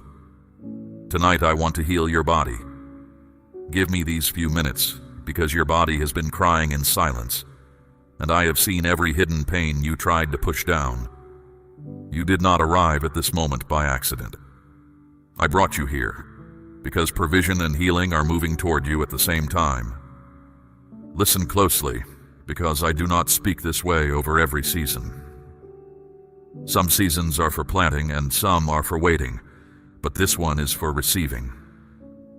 I have been working behind what you can see, and the work is nearly ready to show itself. What looked like a delay was never a denial. I was arranging things you could not reach and moving what you could not move. Now the arrangement is complete enough for you to begin to feel it. Your situation is not what it appears to be right now. The picture in front of you is temporary, and I have already begun to change the reality behind it. The numbers you count and recount at night do not define what I have planned for you. The ache you have learned to live with does not define it either. I measure your life by what I have prepared, not by what you have endured. And what I have prepared is larger than what you have dared to ask for. I have seen every moment you struggled. I heard the prayers you whispered when no one else was near, and the ones you could not put into words at all. I saw you hold on when letting go would have been easier. None of it escaped me. This moment is not only about increase, and it is not only about relief in your body. It is confirmation that I have been with you all along. You have walked through a season where everything felt stuck. Progress was slow. Answers did not come when you expected them, and some did not seem to come at all. But underneath that stillness, I was building something stable, something that would not vanish as quickly as it came. I do not build in a hurry, because I do not build things that fall. And while you were worrying about what you lacked, I was also watching what the worry was doing to you. Stress settled into your muscles. Fear moved into your thoughts. Exhaustion took up residence in your body like an unwelcome guest that never left. You adjusted your whole life around that heaviness, and you called it normal. My precious one, it was never meant to be normal, and tonight I begin to remove it. So I ask you to stay. Do not let your attention wander from this moment, because what I am doing requires your openness, not your effort. You have spent years trying to fix everything with your own hands, and your hands are tired. Let them rest. I am not asking you to strive. I am asking you to receive. There is a reason I say do not be shocked. Shock is the language of disbelief, and disbelief closes what trust holds open. When you see the first signs of change, I do not want fear rising in your chest, whispering that it is too small, too late, or too fragile to last. I want you to breathe and know that I placed it there. Even if it looks small at first, it carries the beginning of something far greater. I have opened doors you have not yet walked through. I have placed people along your path whom you have not yet met. I have spoken your name in rooms you have never entered, and favor is rising for you in places you cannot see from where you stand. To you, it will feel sudden. To me, it has been planned, prepared, and timed down to the hour. You were not chosen for this because you are perfect. You were chosen because you did not quit. When your faith was thin as thread, you still held the thread. When your body ached and your provision ran low in the same week, you still lifted your eyes. That endurance moved my heart, and it moves my hand now. Do not dismiss what is coming as coincidence or luck. I move in practical ways, not only in ways you call spiritual. I work through timing, through people, through open doors, and through strength returning to weary bones. This is how I teach you to trust me, step by step, sign by sign, until the question of whether I am with you goes quiet forever. I am with you. I have always been with you. Tonight, both works begin together. The provision that was delayed is being released, and the body that was depleted is being restored. These are not two separate mercies. They are one act of one Father who sees the whole of you, not just the part that prays loudest. I do not heal your circumstances and leave your body broken. I do not strengthen your body and leave your table bare. So let your shoulders come down from where they have been living. Let your breath grow deeper. Something in you already senses that this word is true, and that sense is not your imagination. It is your spirit recognizing the voice that made it. You have heard many voices promise you much. Mine is the only one that has never needed to raise itself to keep a promise. Stay with me now through every word that follows, because each one carries something I want to set in place inside you. Do not rush. Do not reach ahead. Simply listen, and let what I speak go down into the places where you need it most. The shift has begun, the healing has begun, and neither one will be taken back. Declare your Amen if you believe this word has reached you at the appointed time. Now let me show you how I have been providing for you, because you have misunderstood the silence. You thought silence meant absence. You thought the slow seasons meant I had moved on to someone else's prayers. But a farmer does not shout at his field to make it grow. He plants, he waters, and he trusts what is happening beneath the soil. I have been working beneath your soil. While you were counting what was missing, I was counting what was coming. While you lay awake arranging numbers in your mind, trying to stretch what you had across what you owed, I was arranging outcomes you could not calculate. I heard the quiet thought that said, maybe nothing will ever change. I did not answer it with words. I answered it with work. Provision from my hand rarely arrives the way you expect. You look for the sudden flood, but I more often send the steady stream. A flood tears up the ground and leaves as fast as it came. A stream cuts a path through rock and feeds the land for generations. I am giving you a stream because I intend for this to last. You have seen seasons where increase came and vanished quickly, where gains slipped through your fingers, where nothing seemed to stay. That cycle ends now. This time I am not only giving you something, I am teaching you how to hold it, how to grow it, and how to walk without the fear of losing it. The provision and the wisdom arrive together because one without the other would fail you. So when the change begins to show, receive it with quiet trust. Do not interrogate it. Do not stand over it waiting for it to disappear, the way you have stood over every good thing that ever entered your life. That posture was formed by disappointment, and I understand how it was formed. But you are not living in those years anymore. You are living in this one. What you will see first is only the visible edge of an invisible movement. There are things still aligning, still traveling toward you, still being prepared. I am working through people you have not met, through opportunities you have not recognized, and through doors that have not yet opened. The increase does not stop where it begins. It begins where you can see it, and it continues where you cannot. I also want you to understand what increase truly is, because the world has taught you to measure it poorly. Increase is not only what comes in, it is also what stops leaking out. The losses that repeated themselves, the setbacks that arrived just when you got ahead, the pattern of 1 step forward and 2 steps back. I am closing those places. What enters your life now will stay, take root, and multiply. There is a covering over what I give you. I do not hand you provision and then abandon it to chance. I guard what I plant. This does not mean no challenge will ever come near you, but it means what I am building will not collapse under pressure. The house I build for you is set on rock, and the storms that broke you before will only prove its foundation now. Do not compare your portion with anyone else's. Your path is your own, and the way I work in your life is fitted to you alone. What matters is not how fast it looks beside someone else's harvest.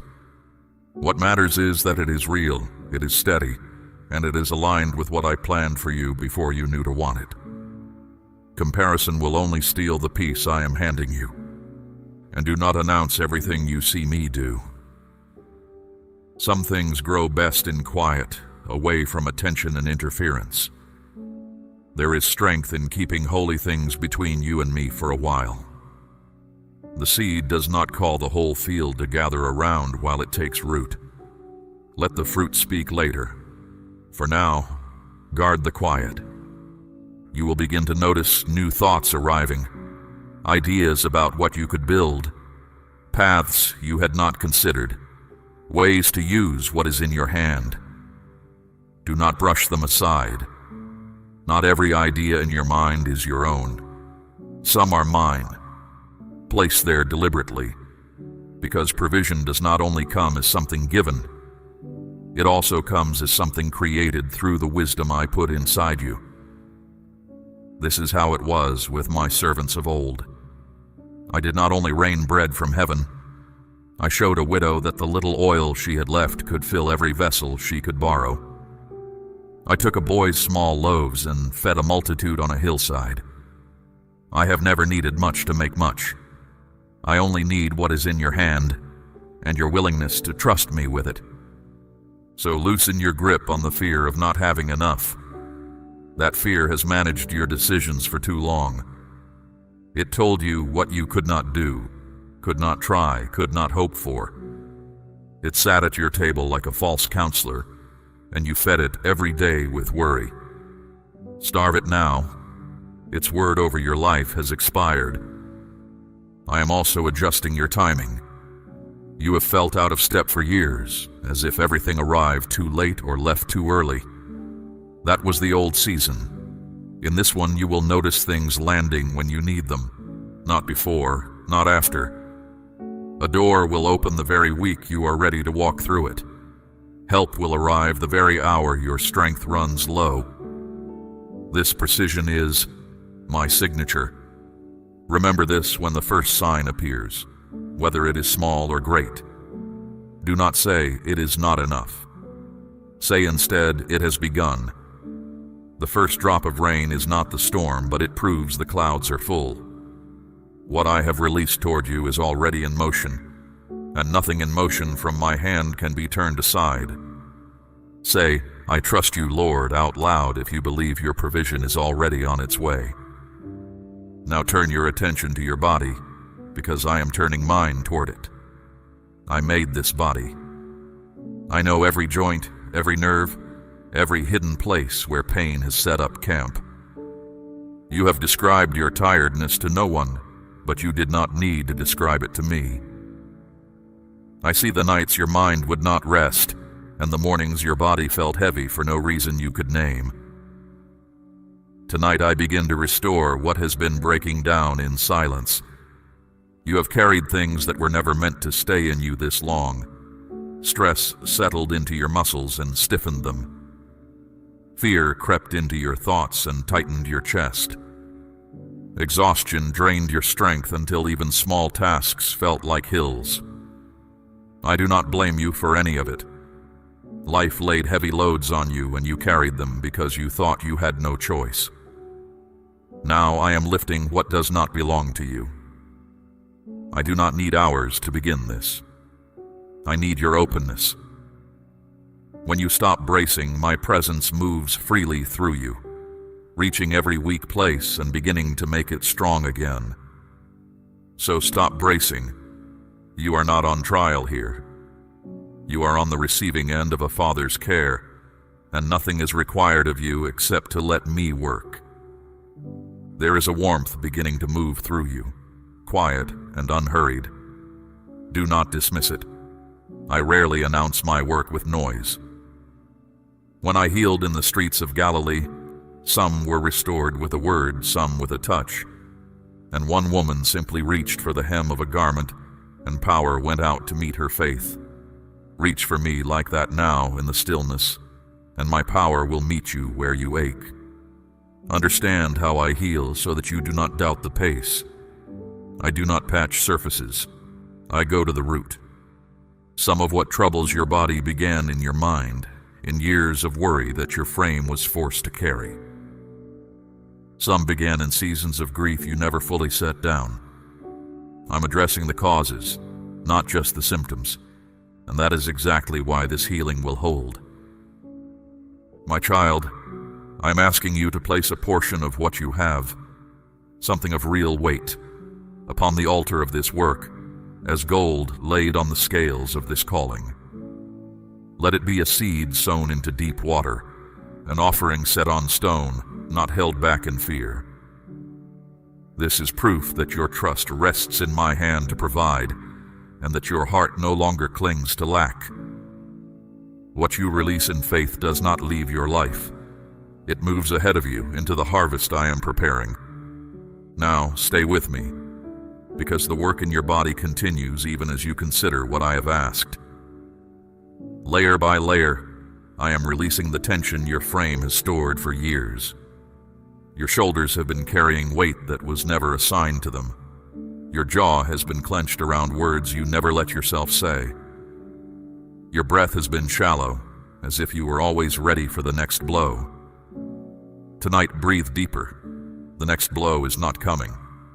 I am here. Your body has memory. It remembers every season you pushed through when you should have rested, every warning it gave you that you overruled. It learned to live on guard. But what your body learned, my presence can teach it to unlearn. I am speaking peace to your nervous system the way I once spoke peace to a storm on the sea. The wind and the waves obeyed that voice. Your body will obey it too. Feel how your breathing is already changing. It is slowing, deepening, finding the rhythm I designed for it. This is not something you are forcing. It is something you are finally allowing. When the body is calm, it repairs. When it is at rest, it rebuilds. I built that mercy into your very flesh, and tonight I am switching it back on. I am restoring your energy, because I know how tired you have been. There were days when you looked strong to everyone around you, while inside you were running on almost nothing. I saw the performance, and I saw the cost of it. That constant emptiness is not your identity, and it will not be your future.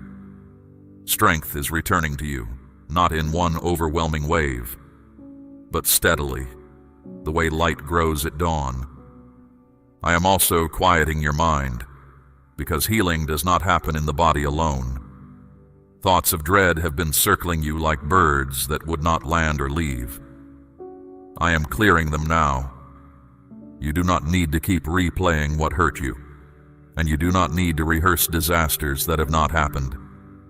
I am giving you a stillness your thoughts can rest inside, and I am removing the fear you have carried about your own health. You have wondered, in your most private moments, whether something was deeply wrong, whether your body was failing you slowly. That dread has added weight to every symptom. I am lifting it off you. You are safe with me, and you are being cared for in ways that go far beyond what any eye can see. Nothing about you is beyond repair. Hear that again. Nothing about you is beyond repair.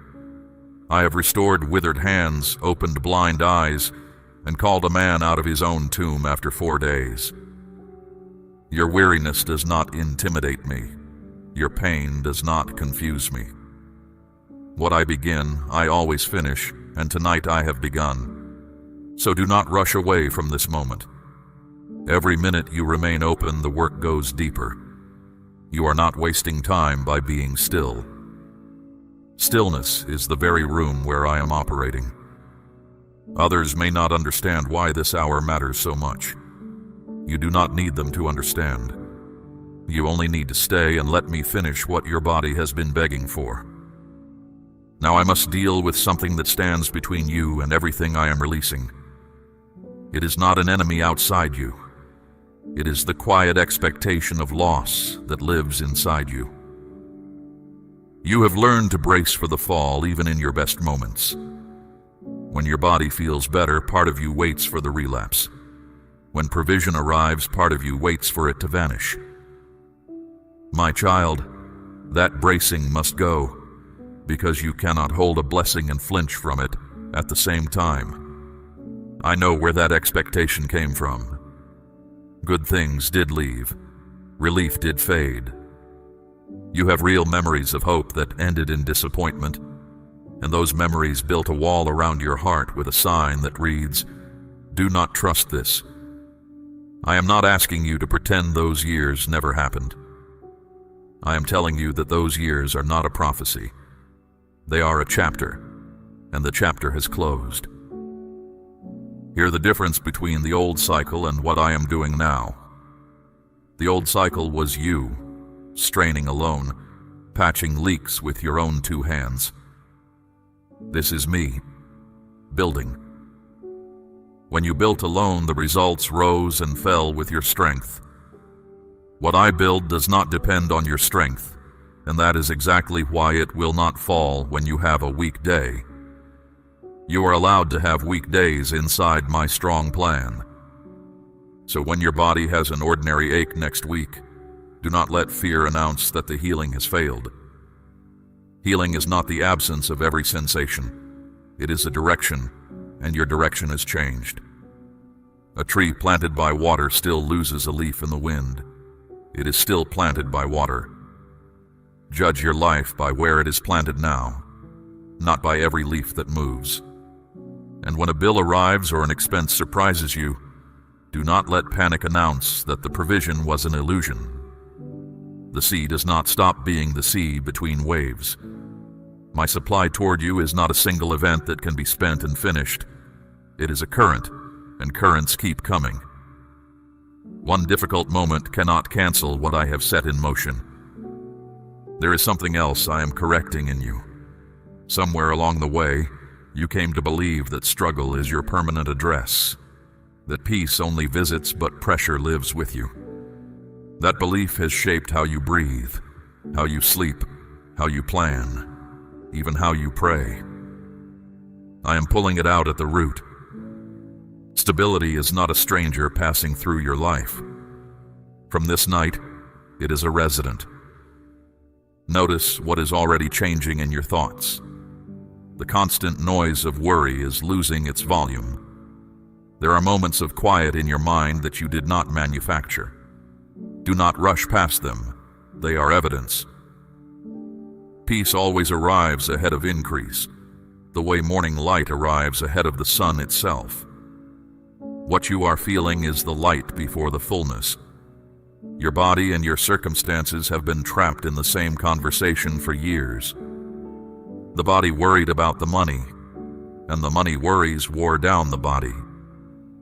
Fear moved between them like a courier, carrying bad news back and forth. Tonight I am dismissing the courier. When peace governs your mind, your body softens. When your body rests, your judgment clears. When your judgment clears, your decisions prosper. Notice how one healing strengthens the other. Sleep is going to change for you. The hours that used to be filled with calculations and rehearsed conversations will grow quiet. You will lie down and actually rest, not just pause between worries. I give to my beloved even in their sleep, and much of what I do in you now will be done in the dark hours, gently, without your supervision. You do not have to guard the night shift anymore. I have taken it. There will still be moments when the old thoughts knock. They will sound familiar, even reasonable. This will not last. Something will go wrong. Do not get comfortable. When they come, you do not need to argue with them for hours. Answer them once, the way I am teaching you now.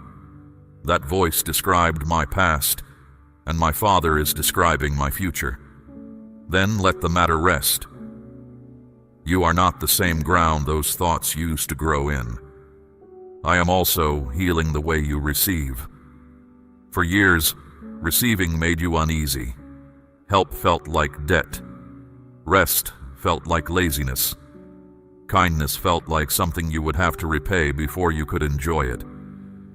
That uneasiness came from seasons when you could count on no one, and I am dissolving it. Open hands are not naive hands. Open hands are the only hands that can be filled. Let go, too, of the guilt you have attached to your own needs. You have treated your body's requests for rest as weakness, and your soul's need for relief as selfishness. That is not humility.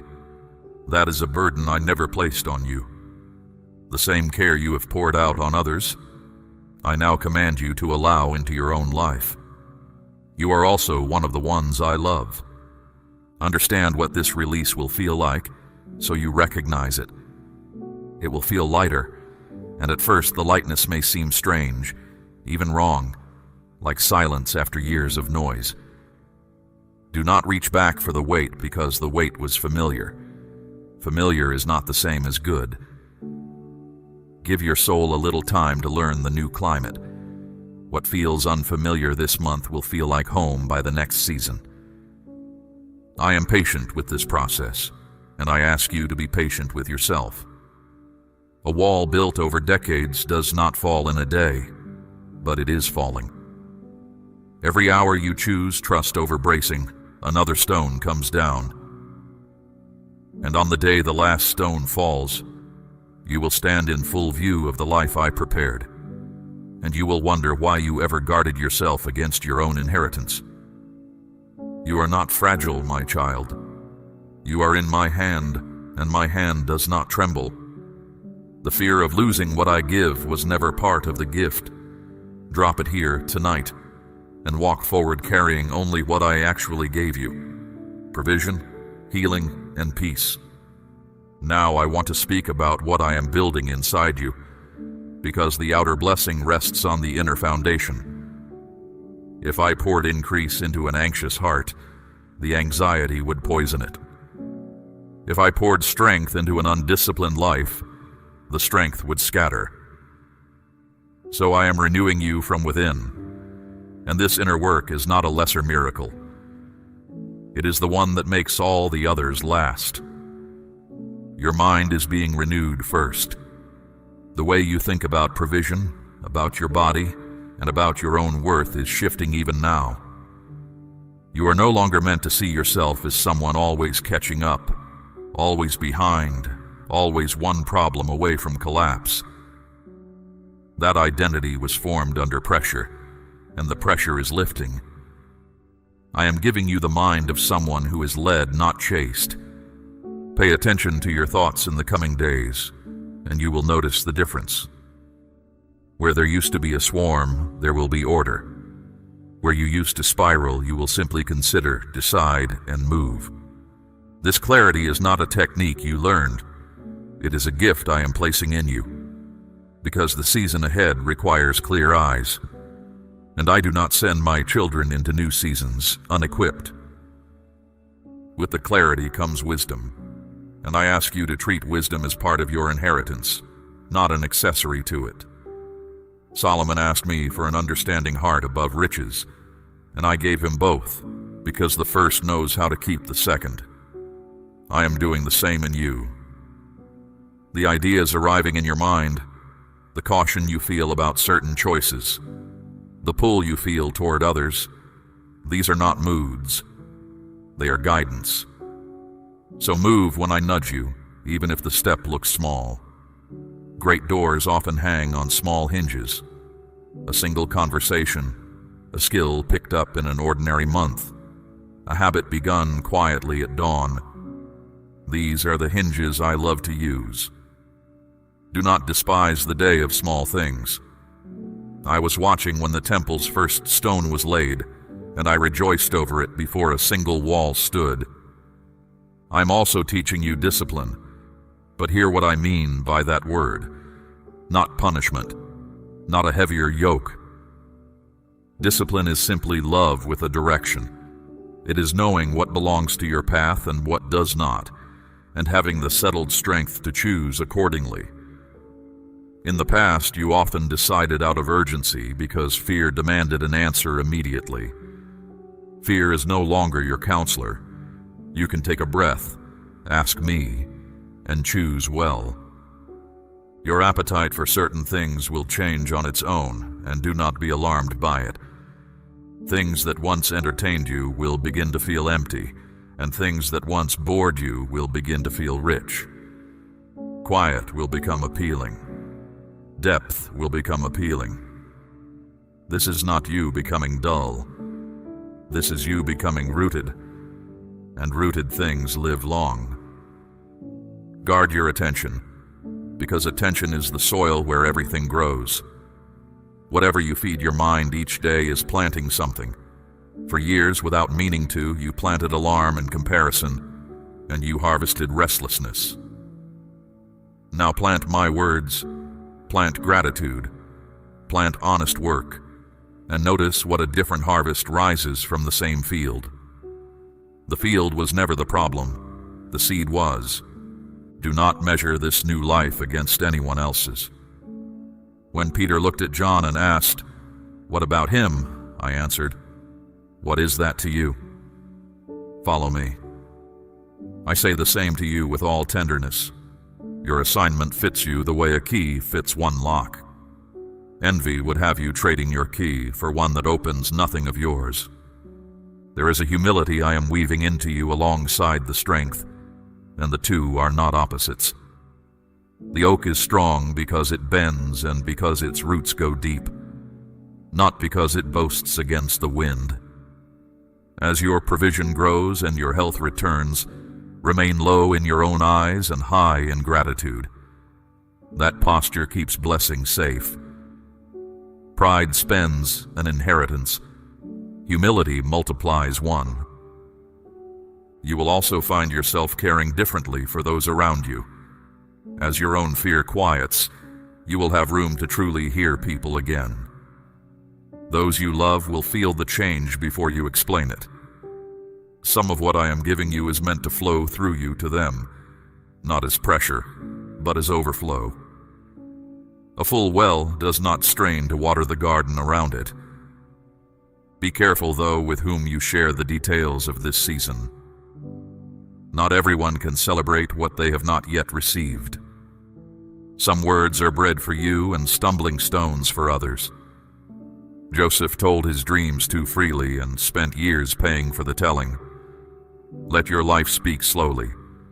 Those who are meant to understand will understand at the right time. I am adjusting your pace as well. You have lived at the speed of emergency for so long that slowness feels like failure to you. It is not.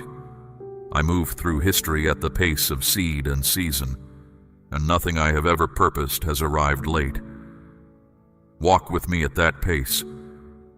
Hurry was the thief of your peace, and you will find that almost nothing in your new life actually requires it. And in the middle of all this growth, keep returning to the simplest thing: time with me. Not performance, not long words. Just the door closed, the heart open, and a few honest minutes. That secret place is where every strength you will ever need is stored. The men and women who moved mountains in my name were not the loudest ones. They were the ones who knew the way to that room. This is who you are becoming: clear-minded, steady, wise, unhurried, generous, and quietly strong. Not perfect and not required to be, but changed, truly changed, from the inside outward. The person you are surviving as is not the person you will be living as. I say it, and I do not take words back. Whisper, "I receive it," if your heart is open to becoming everything I just described. Let me tell you now what the deepening of this restoration will look like, so that you can recognize my hand as it moves. In your body, the change will come the way spring comes, not with one loud day, but with 100 small mercies. One morning you will rise and realize you are not dreading the day. One evening you will notice the ache you always carried has grown quiet. Add these mercies together and you will find a different life. Your strength will return in layers. First, the rest will deepen, because rest is the ground floor of every recovery. Then your energy will steady, no longer spiking and crashing, but flowing evenly through your days. Then your confidence in your own body will come back, and you will move without that flinch of caution that pain taught you. Each layer supports the next. I build the way a wise builder does, from the foundation upward. Do not be troubled that some of this work stays hidden for a time. The most important part of any tree is the part no one applauds, the roots working in the dark. Right now, roots are going down into your health, your provision, and your peace. When the visible growth comes, and it will not topple in the first storm, because the unseen work was done first and done well. In your provision, the deepening will look like consistency. Not one dramatic windfall that makes a story, but a steadiness that makes a life. Bills that once loomed will shrink to their true size. Choices that once felt impossible will simply be decisions. You will plan a month ahead, then a year ahead, and one day you will catch yourself planning a legacy. That is the ladder I am setting your feet on. You are moving from survival to stewardship, and I want you to understand the difference. Survival asks, how do I get through this week? Stewardship asks, what is this in my hand for? Everything I place with you, strength, means, insight, time, has an assignment attached to it. The faithful servant in my story was not praised for burying what he was given, but for putting it to work. I am handing you more because I trust you to work it. With increase comes weight, and I am strengthening your shoulders for it. But hear me carefully. Weight is not worry. The weight I give is the good weight of purpose, like a full harvest in the arms of the one who planted it. Worry is the counterfeit, and you have carried enough counterfeit weight for a lifetime. From now on, when something feels heavy, ask me whose weight it is. If it is mine, I will carry it with you. If it is not, set it down. Your surroundings will begin to reorder themselves around what I am doing. Certain rooms, certain habits, certain conversations will quietly lose their place in your life, and you will not need to force the pruning. A vine dresser prunes so the branch can bear more fruit, and I prune gently but thoroughly. When something falls away in this season, do not chase it. It made room for what I am bringing. Some people will notice the change in you before you say a word. Your face will carry less strain. Your answers will carry more peace. A few will be drawn to it and ask what has happened, and you will find simple, honest words for them. Others may resent a calm they do not understand. Bless them and keep walking. You are not responsible for how everyone receives your healing. You are responsible for not abandoning it. There is a protection over this whole work that I want you to rest in. What I restore, I also guard. Your health is under my watch. Your provision is under my watch. The plans I have written for you cannot be stolen by circumstance or delayed by the opinions of others. No word spoken against this season of yours will prosper, because I did not consult anyone when I decreed it, and I will not consult anyone to cancel it. That does not mean every day ahead will be soft. You will still live in a world with friction, and I will not lie to you about that. But there is a difference between weather and climate. Hard days are weather. My faithfulness is the climate now, and weather cannot change a climate. You will get rained on some afternoons and still live in a fruitful land. Hold on to that distinction when a difficult afternoon tries to preach to you. Feelings will report the weather. Faith will remember the climate. Let both speak, but let only one decide. The one who decides your outlook decides your direction, and I am teaching you to hand that seat to faith every single morning. I am also restoring years, not just moments. You have grieved time, the seasons that sickness, worry, and lack seemed to swallow. You have looked back and ached over what those years might have been. Hear my promise. I repay what the swallowing seasons took, not by turning time backward, but by making the years ahead so fruitful that the lean years lose their power over your story. The best chapters were never behind you. As your body strengthens and your table fills, keep your eyes on the giver and not only the gifts. This is not a warning spoken in suspicion. It is the counsel of a father who has watched blessing become a snare for those who forgot its source. You will not be one of them. Gratitude will keep the channel clear, and the channel will keep flowing.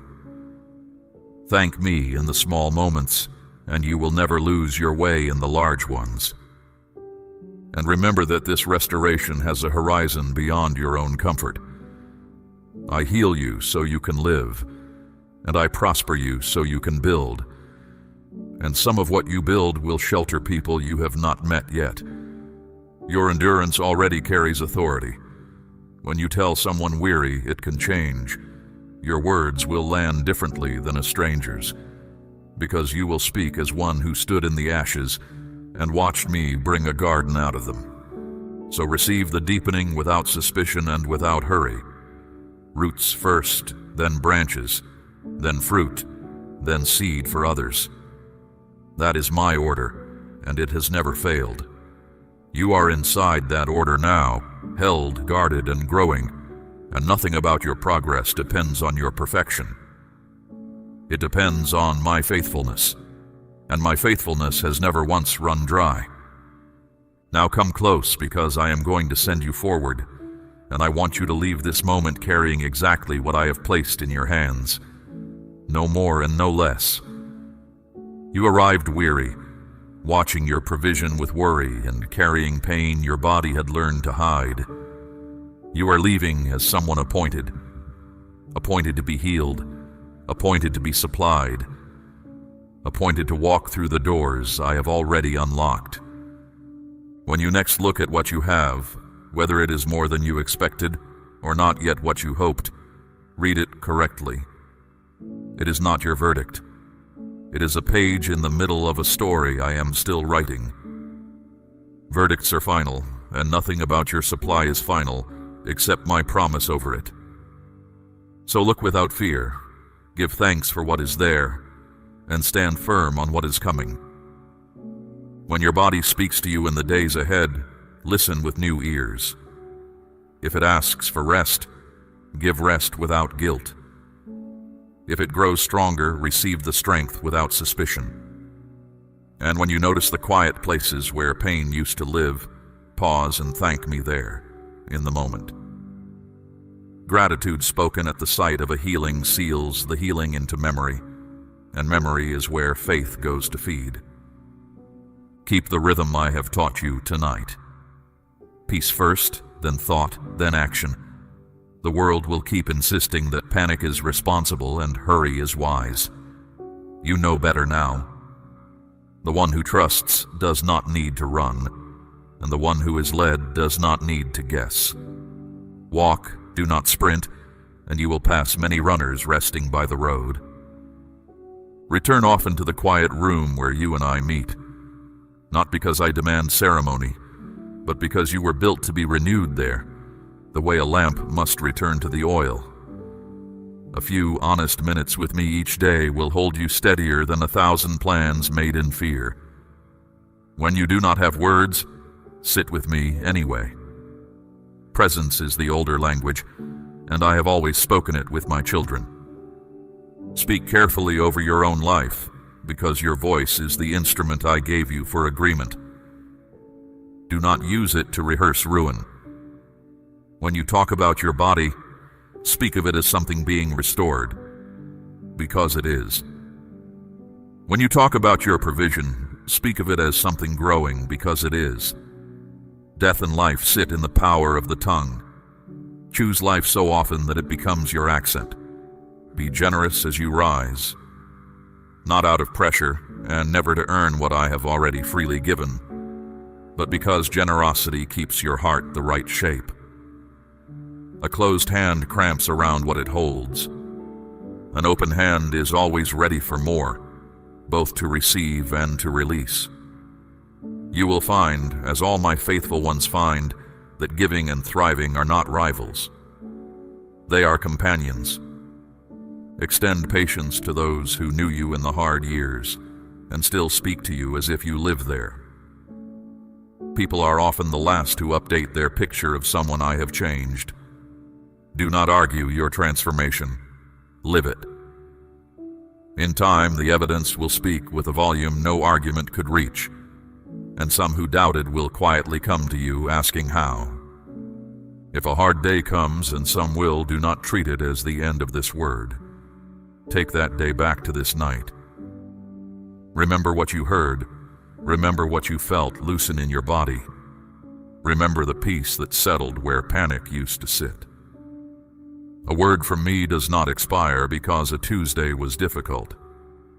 Anchor to it. and let the day pass through you like weather through a well-built house. And when the blessings arrive, and they will arrive, stay tender.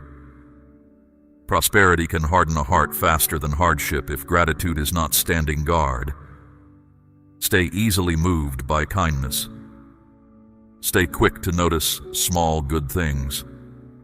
The tenderness you kept through your worst seasons is treasure in my eyes. Bring it with you into your best ones. Hear now my word over your body, spoken plainly. Strength is returning to you. Rest is being restored to you. What was tense is loosening. What was drained is filling. And what was afraid is settling into peace. Your frame is mine. I formed it with intention. And I am renewing it with the same intention. You will feel the difference and you will know who did it. Hear my word over your provision. The stream has been opened and it will not be dammed. Doors are unlocked ahead of you. Help is timed to your need, and wisdom is planted in you to keep and grow every good thing that comes. You will lend and not borrow. You will plant and also harvest. And your house will move from asking to answering, from lacking to lending, from surviving to building. And hear my word over you. You are not forgotten, not overlooked, and not too late. You are mine. I called you by name before this message found you, and I will still be calling you by name long after this night has folded into memory. Nothing you feared has the final word. I have the final word, and my word over you is life, healing, provision, and peace. Go now into your days with your head lifted. Sleep tonight without standing guard. Rise tomorrow without dread. Look at what you have without trembling, and look at what is coming with expectation. The shift has begun. The healing is in motion, and my hand is on both. I do not begin and abandon. I begin and I complete, and I have begun in you. My beloved, this hour was appointed for you before you knew to ask for it. Carry it gently, guard it in your heart, and whenever doubt whispers, return to what you know. You heard your Father, and your Father does not lie.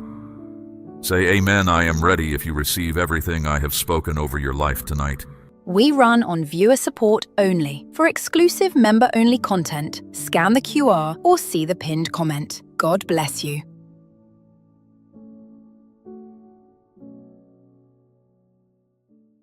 Stop for a moment. Set everything down. Let the noise around you fall quiet, because I have been trying to get your attention, and today you finally slowed down long enough to hear me. This is not an accident. You were not wandering when you arrived here. I drew you to this moment myself, and what I am about to speak over you was prepared long before you knew you would need it. There is a nudge in your spirit. You have felt it for days. A stirring you could not name, a pull you could not explain, a sense that something was about to change. Do not ignore it. That nudge was me. I have been reaching for you in 100 quiet ways. The thought that came out of nowhere and would not leave. The sudden urge to pray when you had almost given up on praying. The restlessness that settled over your ordinary routine, as if your own life were whispering that there is more. None of that was random. All of it was my hand on your shoulder. You have wondered why heaven felt silent. Hear me now. I was never silent. I was speaking in a register your hurry could not receive, so I began to slow you down. I let certain plans stall and certain doors stick, not to frustrate you, but to turn your face toward mine. My child, a shepherd does not shout across the field when he wants one particular sheep. He walks toward it. He calls it by name. That is what this moment is. I am not addressing a crowd right now. I am speaking to you, one voice to one heart, because what I have prepared has your name on it, and no one else can claim it. Listen closely, because I want you to understand why the timing matters. There are seasons when heaven moves quietly, and there are seasons when heaven moves suddenly. You are standing at the border between the two. The long, quiet stretch behind you was not emptiness. It was the drawing back of the bow. And an arrow flies farthest when the pull has been longest. You almost did not make it to this moment. I know that. There were nights you thought about laying the whole thing down, the hope, the prayers, the believing. Something in you held on anyway. That something was not stubbornness. It was the thread of my spirit woven into you, and I never let it snap. So before I say anything else, I want to settle one question forever. You matter to me. Not the polished version of you. Not the person you pretend to be when others need you strong. You, as you are today, tired and unsure, and still listening. That is the one I came for. I know the questions you carry. Why has it taken so long? Why do others seem to move ahead while you wait? Why do the same battles keep circling back? I will answer those questions in this hour. But first, you must let go of one lie. The lie that says you were overlooked. You were never overlooked. You were being kept. There is a difference between being forgotten and being hidden. A treasure is not forgotten when it is buried. It is protected. I have kept you out of sight of certain people and certain opportunities because if they had reached you too early, they would have ruined what I was building in you. What felt like rejection was often my shielding. Now the hiding is ending. I am lifting the cover, and I need you awake for it. Because the things I do next will move quickly, and I do not want you to mistake them for coincidence. When the unexpected call comes, that is me. When the stranger speaks the exact words you prayed about in secret, that is me. When the stuck door swings open without your pushing, that is me. Do not let your mind wander now. The enemy would love nothing more than for you to drift away in the middle of this word, to remember some errand, to feel some sudden urge to be anywhere but here. Recognize that pull for what it is. Stay with me. The ones who receive everything I am releasing today are the ones who remain until the final word. I want you to breathe slowly as my voice reaches you. Let your shoulders come down from around your ears. You have been braced for bad news for so long that your body forgot how to receive good news. So receive it now. I am for you. I have always been for you. And the report I carry today is not warning but promise. Some who hear this will think it is too good to be true. My beloved, I understand that caution. Life has taught you to guard your hope the way a burned hand guards itself from fire. But I am not life's disappointments. I am the one who spoke light into darkness. And when I say a thing, the thing itself must bend to obey. So here at the very start, I ask for something simple. Not perfection. Not a spotless record, just an open heart, the smallest crack in the wall you built. Faith the size of a seed is enough for me to work with. I have moved mountains with less. This day is a marked day. Long from now, you will look back and divide your story into what came before this word and what came after it. I do not say that lightly, and I do not say it to everyone. I say it to you because I see what is already in motion behind the veil, and it is good. Declare your Amen right now if your heart is open to receive what I am about to speak. You said it, or your spirit said it for you, and heaven heard. Now lean in. What I show you next is the part of your story you were never able to see, the part that explains the tears, the delays, and the strange, stubborn hope that would not die. It is time you knew what has really been happening. Let me tell you what I have witnessed, because you have believed for years that your hardest hours went unseen. They did not. I was in the room every single time. I was there when you held yourself together in public and came apart the moment the door closed behind you. I heard the prayers that never made it into words, the ones that were only a long exhale and my name. I watched you get up on mornings when getting up was the bravest thing anyone did in that house. No one applauded. I noticed. I saw the betrayal too. I watched someone you trusted take your kindness and treat it as a thing to be spent. I heard the lies they told about you, and I saw how you bit your tongue instead of fighting back. You wondered if staying silent made you a fool. It did not. It kept your hands clean for what I am about to place in them. I know about the friend who vanished when your season turned hard. I know about the ones who should have shielded you and instead became the very source of the wound. You have replayed those moments 1,000 times, asking what you did to deserve them. Stop asking. The failure was theirs, not yours, and I have not forgotten the account. There were nights you lay awake and asked whether your prayers were reaching anything at all, or just rising into an empty sky. I want to answer that question plainly. Every one of them arrived. Not one was lost in transit. Some are answered already. Some are held for the right hour. And some I answered differently because I could see the whole road, and you could see only the bend. You have also carried the ones you love. You have stood in the gap for people who never knew you were praying for them, lifting their names in the dark while carrying your own weight in silence. That kind of hidden faithfulness has a sound in heaven. It is not a small sound. My precious child, here is what you must understand about the years that hurt. I did not cause every wound you carry. Some came from the cruelty of others, some from a broken world, some from choices whose cost you could not have known. But I wasted none of it. There is a difference. I do not manufacture sorrow, yet I refuse to let sorrow have the final word in the story of anyone who is mine. Think of Joseph in the pit, then in the prison. His brothers meant it for evil. The betrayal was real evil, not disguised blessing. Yet I bent even that evil to serve my purpose until the day the prison door opened, and the pit became a footnote.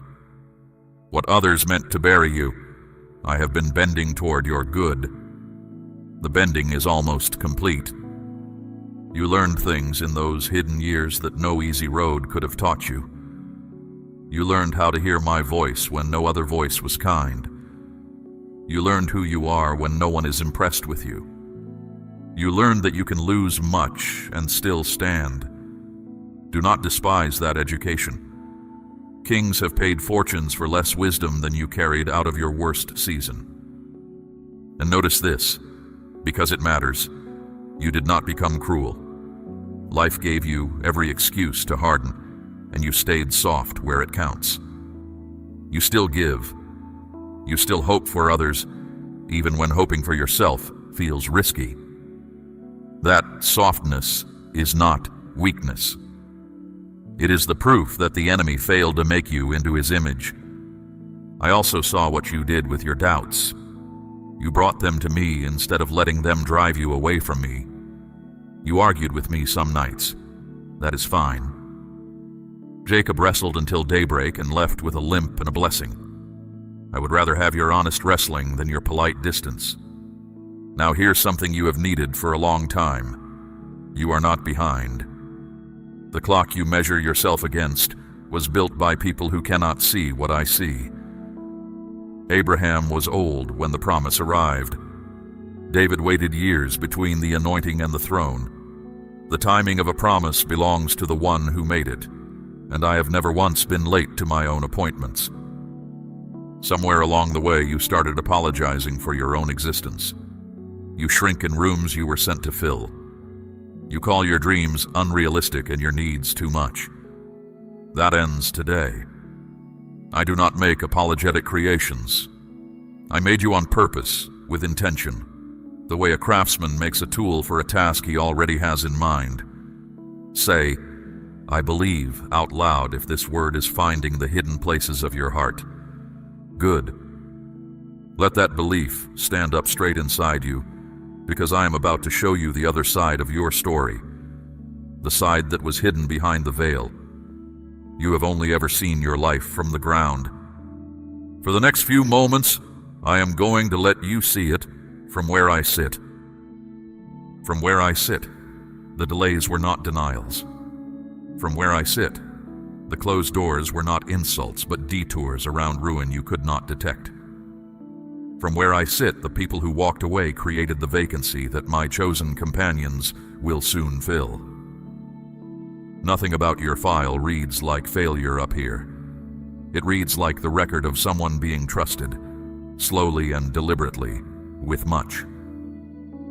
And there is one more thing I witnessed that you should know about. Every time you were mistreated and chose not to repay it, every time you blessed someone who could do nothing for you, a record was kept. You thought those moments evaporated. They did not. They accumulated. And a stored-up record of hidden faithfulness always comes to payment in my kingdom, with int. Now I must expose something, because you cannot walk free while you still believe the report of your accuser. There has been a voice speaking against you for years. It sounds like your own thoughts, which is its cleverest trick. It arrives at your weakest hour, quotes your worst memories, and signs your name to its conclusions. Today I am putting that voice on trial. The accuser told you that you are a failure. I say you are a work in progress in the hands of a builder who has never abandoned a project. The accuser whispered that you are forgotten. I say your name is engraved where I cannot look without seeing it. The accuser said you are too damaged to be used. I say the vessels I use most were all mended ones, and the mended places are where my light passes through. The accuser told you that your best years are spent. I tell you the richest harvests come from fields that lay fallow the longest. He said your mistakes disqualified you. I say my mercy wrote the final ruling on your record, and the verdict reads redeemed. He said you missed your one chance. I say I am the God of Peter on the beach, restoring in one morning what 3 denials had broken. He told you no one would ever truly choose you. I chose you, and I do not choose carelessly. He said your prayers change nothing. I say kingdoms have quietly turned on the hinge of prayers smaller than yours. He announced that you will end your days unnoticed and unfinished. I decree that what I began in you, I will complete, and the finishing will not be quiet. Whose report will you believe? You cannot carry both. One voice leads to a shrinking life, the other to an open door. Choose the voice that made you. Choose it today and every day after, until choosing it becomes the reflex of your heart. Understand why the accuser worked so hard on you. Liars do not spend years on worthless targets. He studied your calling before you ever sensed it, and everything he threw at you was measured against the size of what you carry. The fiercer the opposition, the greater the treasure it was sent to smother. You were not attacked because you are weak. You were attacked because of what your freedom will cost the darkness. Now I ask something of you, and I ask it as the one who is never taken from you without multiplying it back. My child, I am asking you to place a portion of what you have, something of real weight, upon the altar of this work, as gold laid on the scales of this calling. Let it be a seed sown into deep water, an offering set on stone, not held back in fear. This is proof that your trust rests in my hand to provide, and that your heart no longer clings to lack. What you release in faith does not leave your life. It moves ahead of you, into the harvest I'm preparing. Remember the widow at Zarephath. A handful of flour, a little oil, one last cake, and she gave it first to the man of God. The jar did not run dry, the jug did not fail, not because the amount was great, but because the trust was.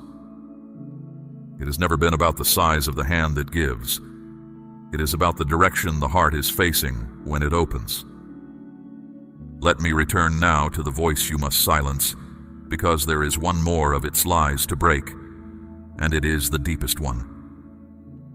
The accuser has told you that you are alone in the fight, that everyone who matters eventually leaves, that you must hold everything up yourself, because if you rest, it all collapses. This lie has driven you for years. It is why you cannot sleep some nights and cannot receive help on others. Hear the truth. You were never the only one holding your life together. My hand has been under the whole structure from the beginning. The nights you were sure everything would fall apart, and somehow morning came, and it had not fallen. That was not luck holding the beams. That was me. So I give you permission to put down what was never yours to carry. The outcome, the timing, the opinions of people who judged you without knowing the road you walked. Lay them down the way a laborer lays down a sack at the end of the day. You will feel lighter within the week, and lightness is something you have not felt in a long time. There is a boldness that returns when the accuser is silenced. You will notice it soon. You will speak in rooms where you used to shrink. You will try again in areas where you had quietly given up. This is not a change in personality. It is the sound of your true self, unburied. And when the old voice creeps back, because it will attempt a return, do not argue with it in your own strength. Answer it the way I answered in the wilderness, with what is written. It is written that nothing can separate you from my love. It is written that no weapon formed against you will prosper. It is written that the righteous fall 7 times and rise again. Put the sword in your mouth, and the liar will not stay to hear the end of the verse. You have lived under a false verdict long enough. Consider it overturned this day. The court of heaven does not echo the accusations of your past. It echoes the blood that answered them. Walk out of the cell. The door was unlocked the moment mercy spoke, and mercy has been speaking over you since before you knew to listen. Now let me show you the architecture of your struggle, because your battles have not been scattered and random. They have been concentrated at 3 doors. 3 areas of your life have stood locked while you knocked and pushed and wept on the threshold. Provision, companionship, purpose. I am going to speak to each one, and as I speak, hear the sound of iron giving way. The first locked door is provision. You have worked harder than most and held less than many, and the arithmetic of it has never made sense to you. Money arrived and evaporated. Opportunities ripened and then rotted a day before your hand could reach them. You began to suspect that something was set against you, and in this, you were not imagining things. But hear what that lock could not do. It could not make you dishonest. You were squeezed for years and never once decided that cheating was the answer. It could not make you stingy either. Even in lack, you shared. Do you understand how rare that is? A person who stays generous while empty has passed a test that most who are full will never even sit for. That test is over. I am opening the door of provision, and I will open it in ways you did not engineer, so that you will know the hand behind it was mine. Watch for provision that arrives without your striving. Watch for the debt that shrinks faster than the numbers say it should. Watch for the idea that comes to you in an ordinary hour and turns out to carry your increase inside it.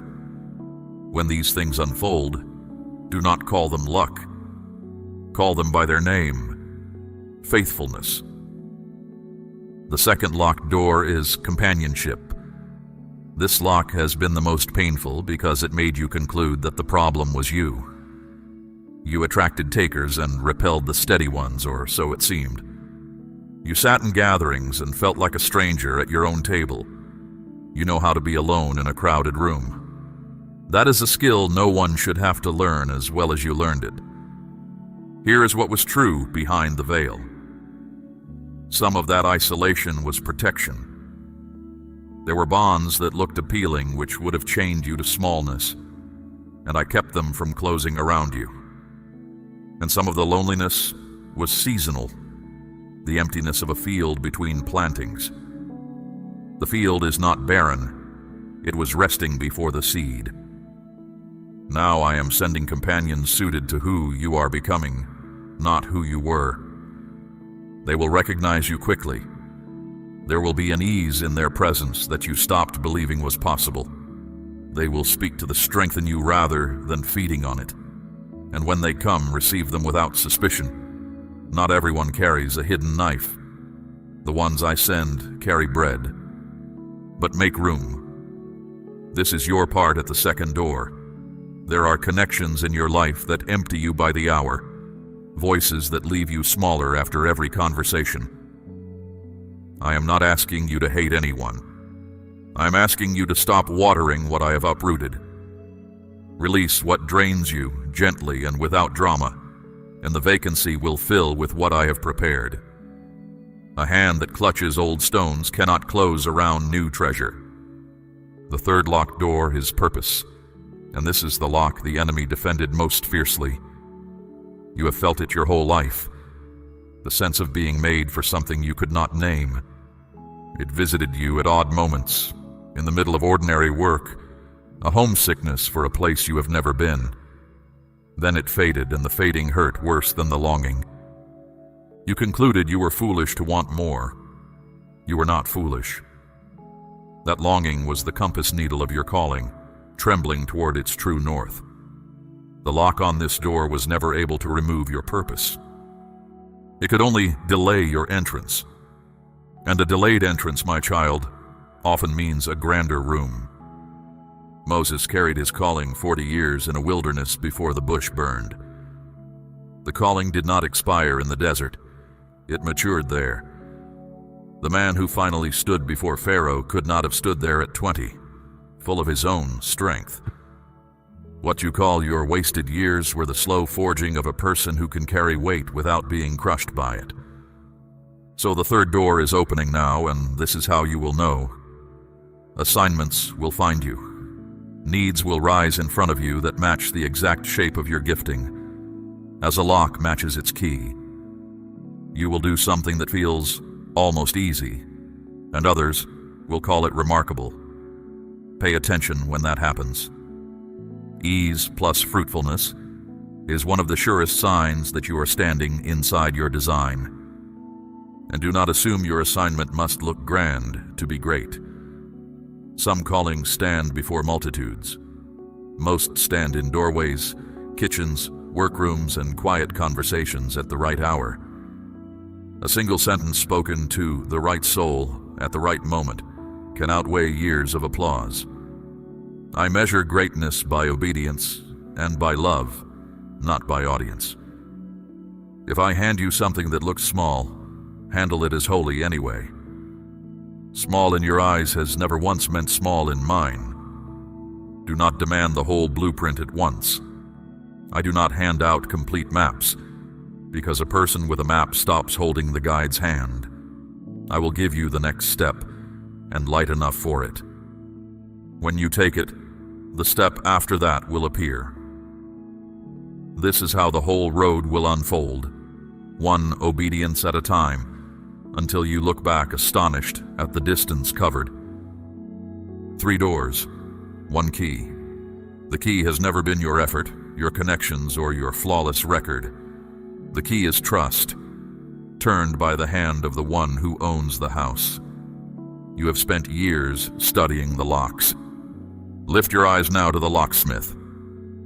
The scraping sound you hear in your spirit today is real. It is the sound of things opening that no man will be able to shut. Hear now what I am releasing, because the opening of doors is only the beginning.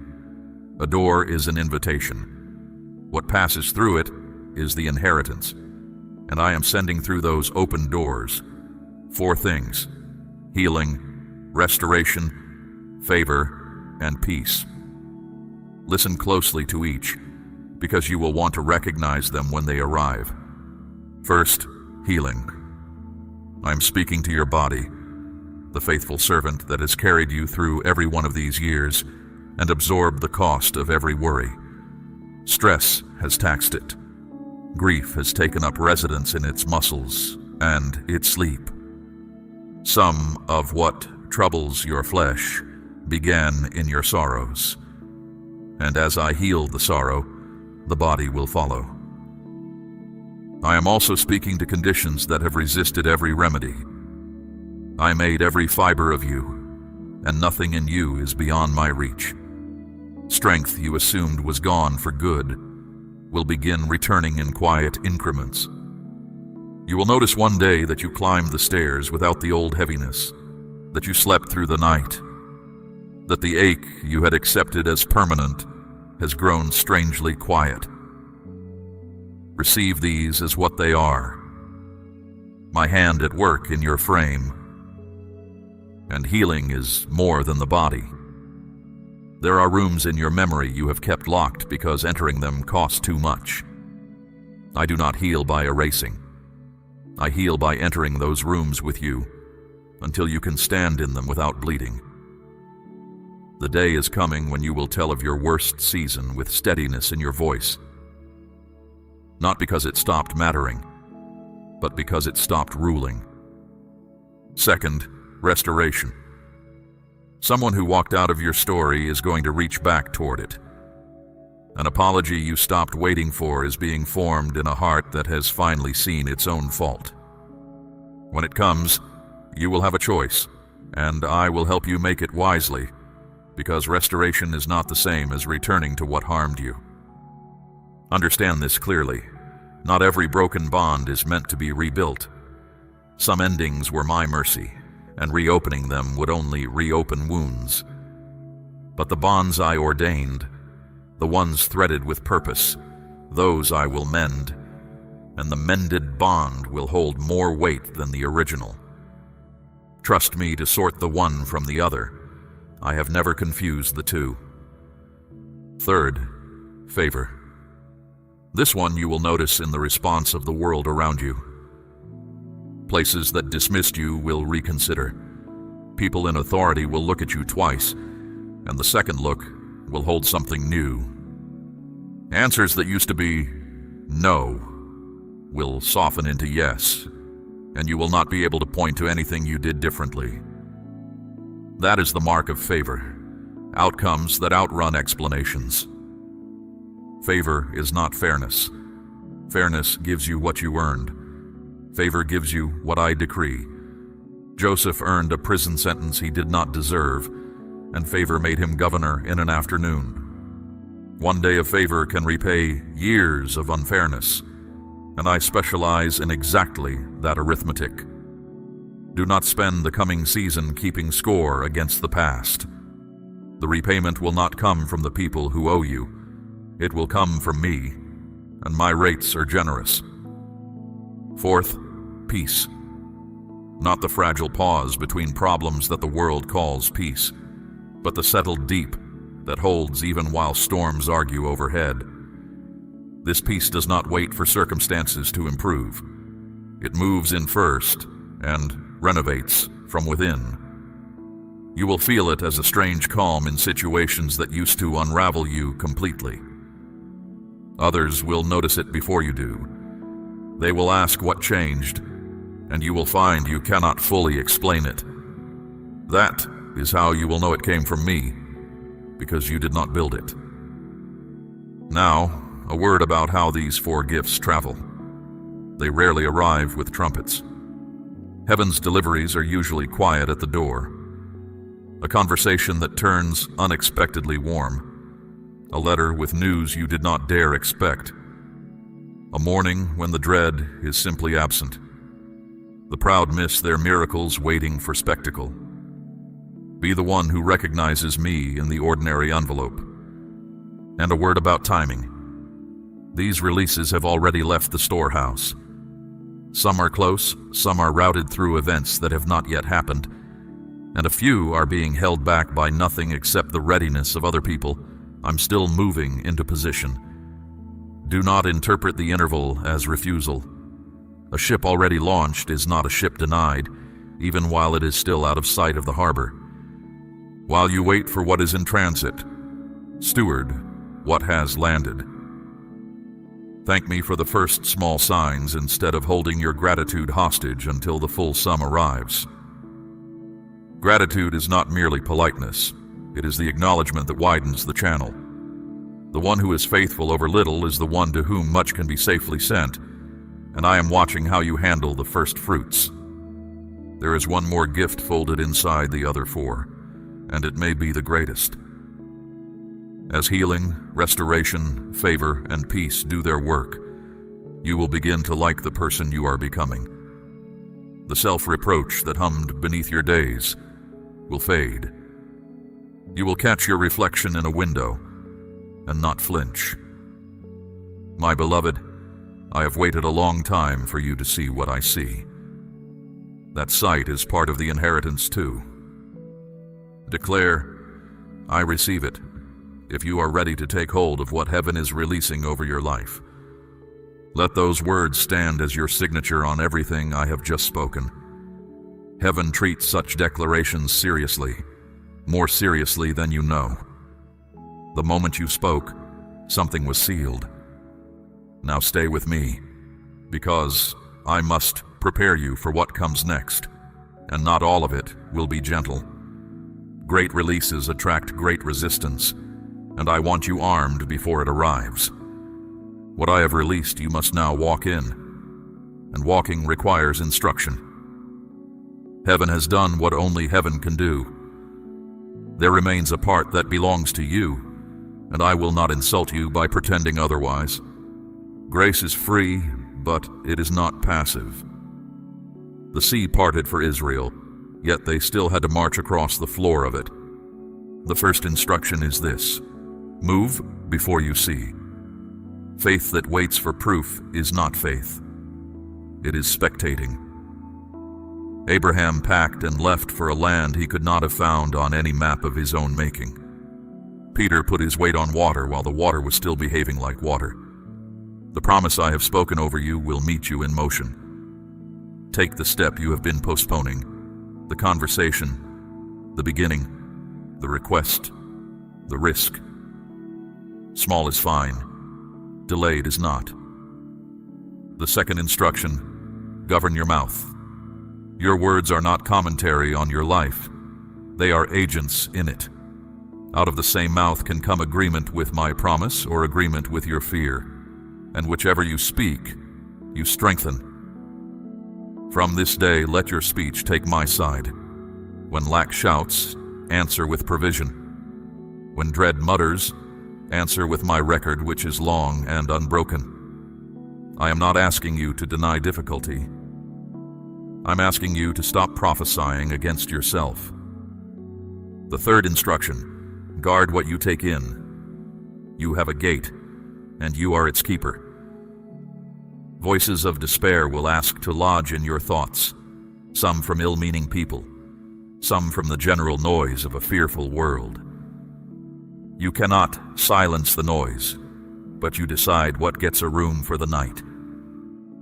Fill your inner house with what is true, noble, and full of hope. A mind fed on fear will starve the strongest faith. A mind fed on truth becomes very hard to defeat.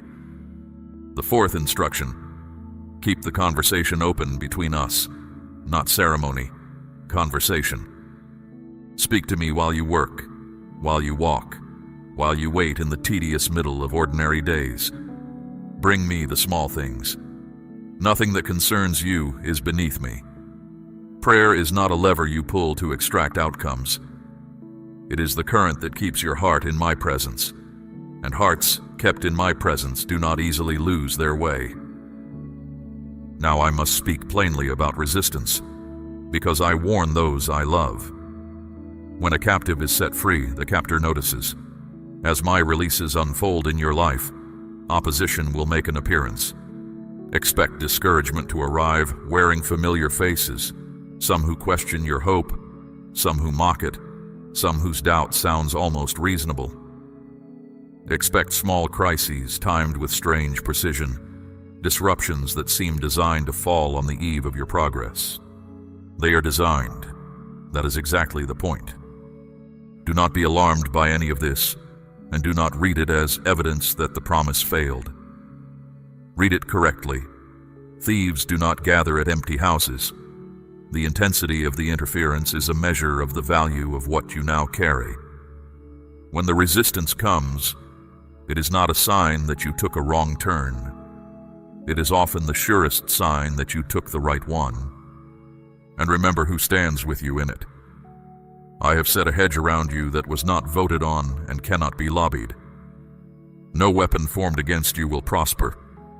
Formed, yes. Prosper, no. Schemes will be drafted and will die in the drafting. Words will be spoken against you and will fall to the ground without a harvest. Your part in the battle is smaller than you think. Stand firm, keep your peace, and refuse to hand over your confidence. The rest of the war is mine, and I have never lost. Let me also warn you about a subtler enemy than any attack: the drift back to old patterns. After enough years, even a cage can feel like shelter, and there will be moments when the new territory feels so unfamiliar that the old smallness whispers an invitation home. Do not accept it. Lot's wife looked back at a burning past and became a monument to hesitation. Set your eyes forward. The unfamiliar is not the unsafe. It is simply the shape of a future you have not memorized yet. Practice expectation as a discipline. Rise in the morning with the assumption that I am already at work in the day ahead of you. Expectation is not arrogance. It is the posture of a child who knows the character of the Father. Those who expect nothing sleep through their own answered prayers. Those who watch see. I would have you among the watchers. Practice gratitude the same way, especially on the days when evidence is thin. Thank me in advance the way farmers thank the sky before the rain, because they know the season even when the ground is still dry. Gratitude spoken before the answer is the highest compliment faith can pay. It tells heaven you trust the character of the promiser more than you need the sight of the promise. And practice rest. This one will surprise you, but hear it. Exhaustion is not a badge of faithfulness. I built rest into the rhythm of creation itself, and I did not exempt you from it. Some of what you call anxiety is simply weariness wearing a costume. Sleep without guilt. Be still without earning it.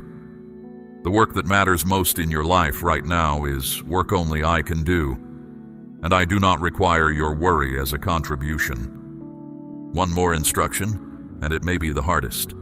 Forgive. Not because they deserve it. Some do not. Not because the wound was small. It was not.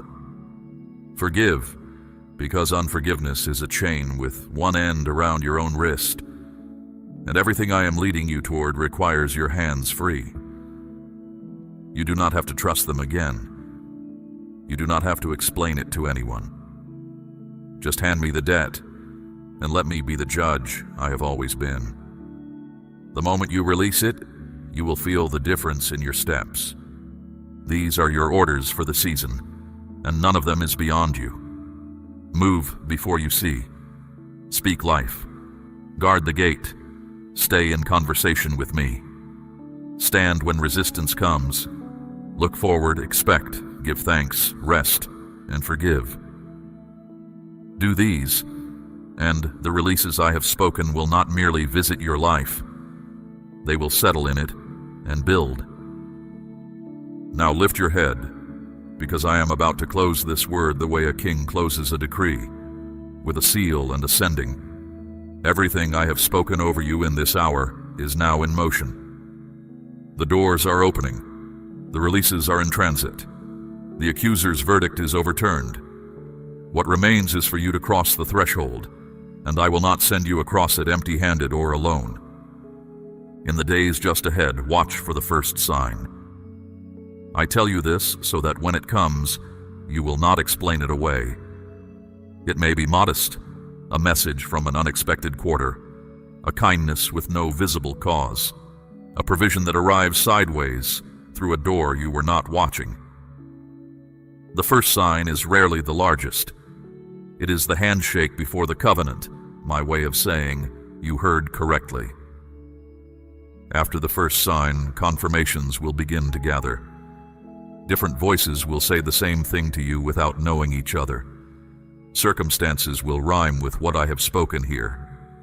You will open the scriptures at random and find them oddly specific to your situation. When it happens once, you may call it chance. When it keeps happening, call it what it is. A father making himself unmistakable to a child he is leading somewhere new. Then will come the season of building, and I want you sober about it. New seasons are not endless mornings. There will still be work, still be weather, still be days that feel like the old days. The difference is not that difficulty vanishes. The difference is that difficulty stops being in charge. You will meet obstacles as a person under assignment meets them, as things to be moved through, not verdicts to live under. That shift, quiet as it sounds, changes everything it touches. As you walk, remember that you are becoming an answer to other people's prayers. This is part of the purpose I unlocked. Near you, this very week, is someone standing where you stood, worn thin, wondering if anyone sees, close to setting the whole thing down. You will recognize the look because you wore it. When you do, speak. Tell them the night ends.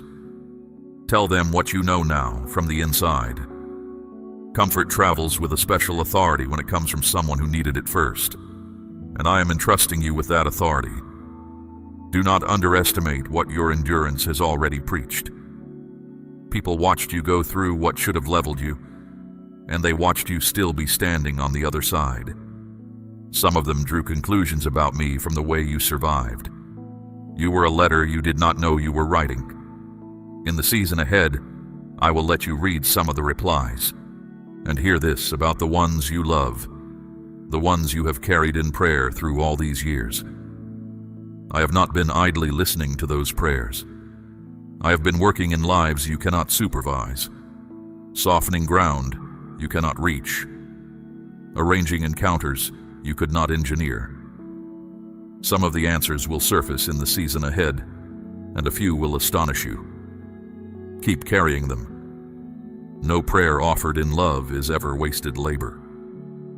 Let me also settle you about the past one final time. You will be tempted, even in the good days ahead, to grieve the years the locks were on the doors. When that grief comes, bring it to me, but do not let it write the story. I am the God who restores what was eaten and repays what was stolen. And my restorations are not refunds, they are multiplications. The years ahead of you can hold more than the years behind you lost. Believe that, and the past loses its power to tax the future. Now receive my blessing, because I do not end this word with instructions. I end it with benediction. I bless the work of your hands. May it prosper past explanation. I bless your going out and your coming in. May every road rise to meet your assignment. I bless your table. May it never lack bread, and may it always have room for the guest I send. I bless your sleep. May it be deep, and may your waking thoughts reach for me before they reach for worry. I bless your eyes, that they may recognize my hand quickly. I bless your ears, that my voice would stand out from the noise all your days.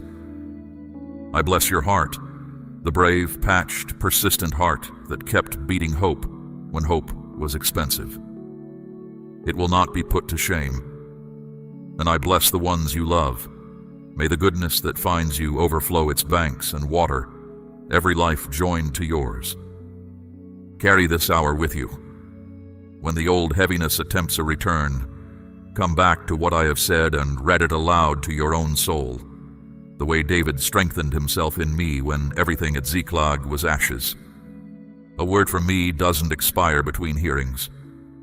It will be as alive next month as it is this moment, because I do not speak in fading ink.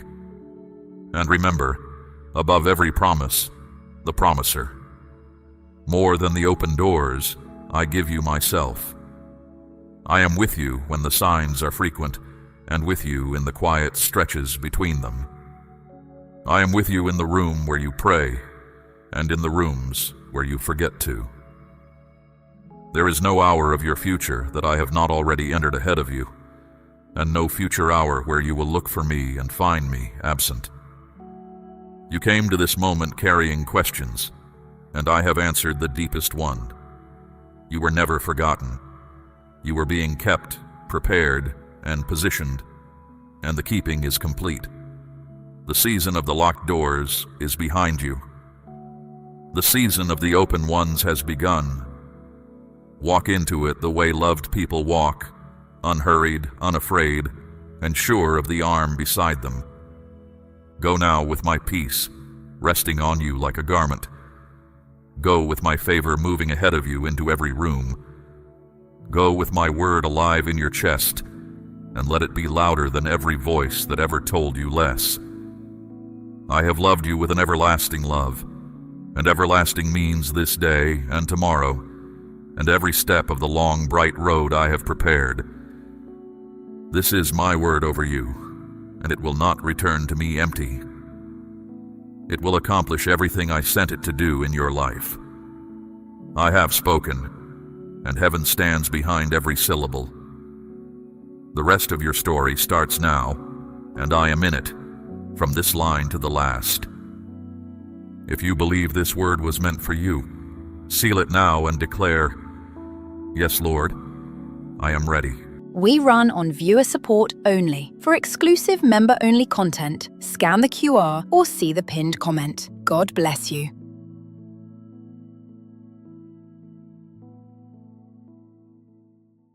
Stop for a moment.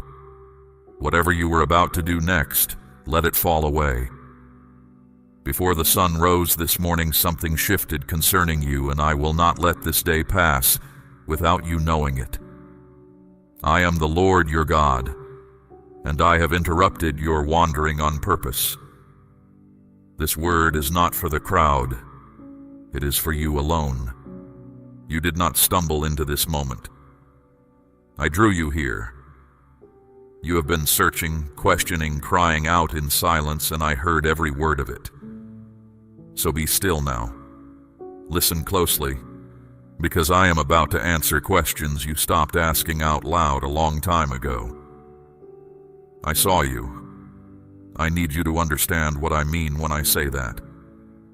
I saw you sitting alone before facing the day, needing a few more minutes to put on the face that says, "Everything is fine." I saw the quiet arithmetic you keep doing over what you owe, moving one payment behind another, running numbers that refuse to add up no matter how many times you try. I saw you lying awake in the dark hours, going over what you have again and again, as if the answer might change if you counted one more time. I saw you smile among others while worry twisted inside you. I heard you say the words, "I am fine," while something in you was pleading to be heard. And still you kept showing up. You kept trying. You kept believing a breakthrough was coming, even when every door slammed shut in your face. I heard the midnight prayers that felt like they struck the ceiling and fell back on you. I heard the ones you never finished because you were too tired to find the words. Not one of them was lost. Every whisper rose before me like incense. You were never speaking into an empty room. The exhaustion you have been carrying is not who you are. The sadness that keeps trying to settle into your bones does not belong to you. It came from outside of you, and it has been pressing on you for so long that you began to mistake it for your own nature. Hear me clearly. That weight was never yours, and today I am naming it so you can stop blaming yourself for it. You opened the scriptures hoping for an answer, and the words felt distant and cold. You are not the first of mine to know that silence. Many have cried out from caves and prison floors and dry wilderness places, and they too wondered if I had turned away. I had not turned from them. I have not turned from you. There is a reason this word is reaching you now, and not a year ago. A year ago, you would have taken it as a kind thought and let it go. Now you are worn enough to be honest and hungry enough to hold on. That honesty is not weakness. It is the open door through which I am about to speak. So do not treat these words lightly, for they carry weight you cannot yet measure.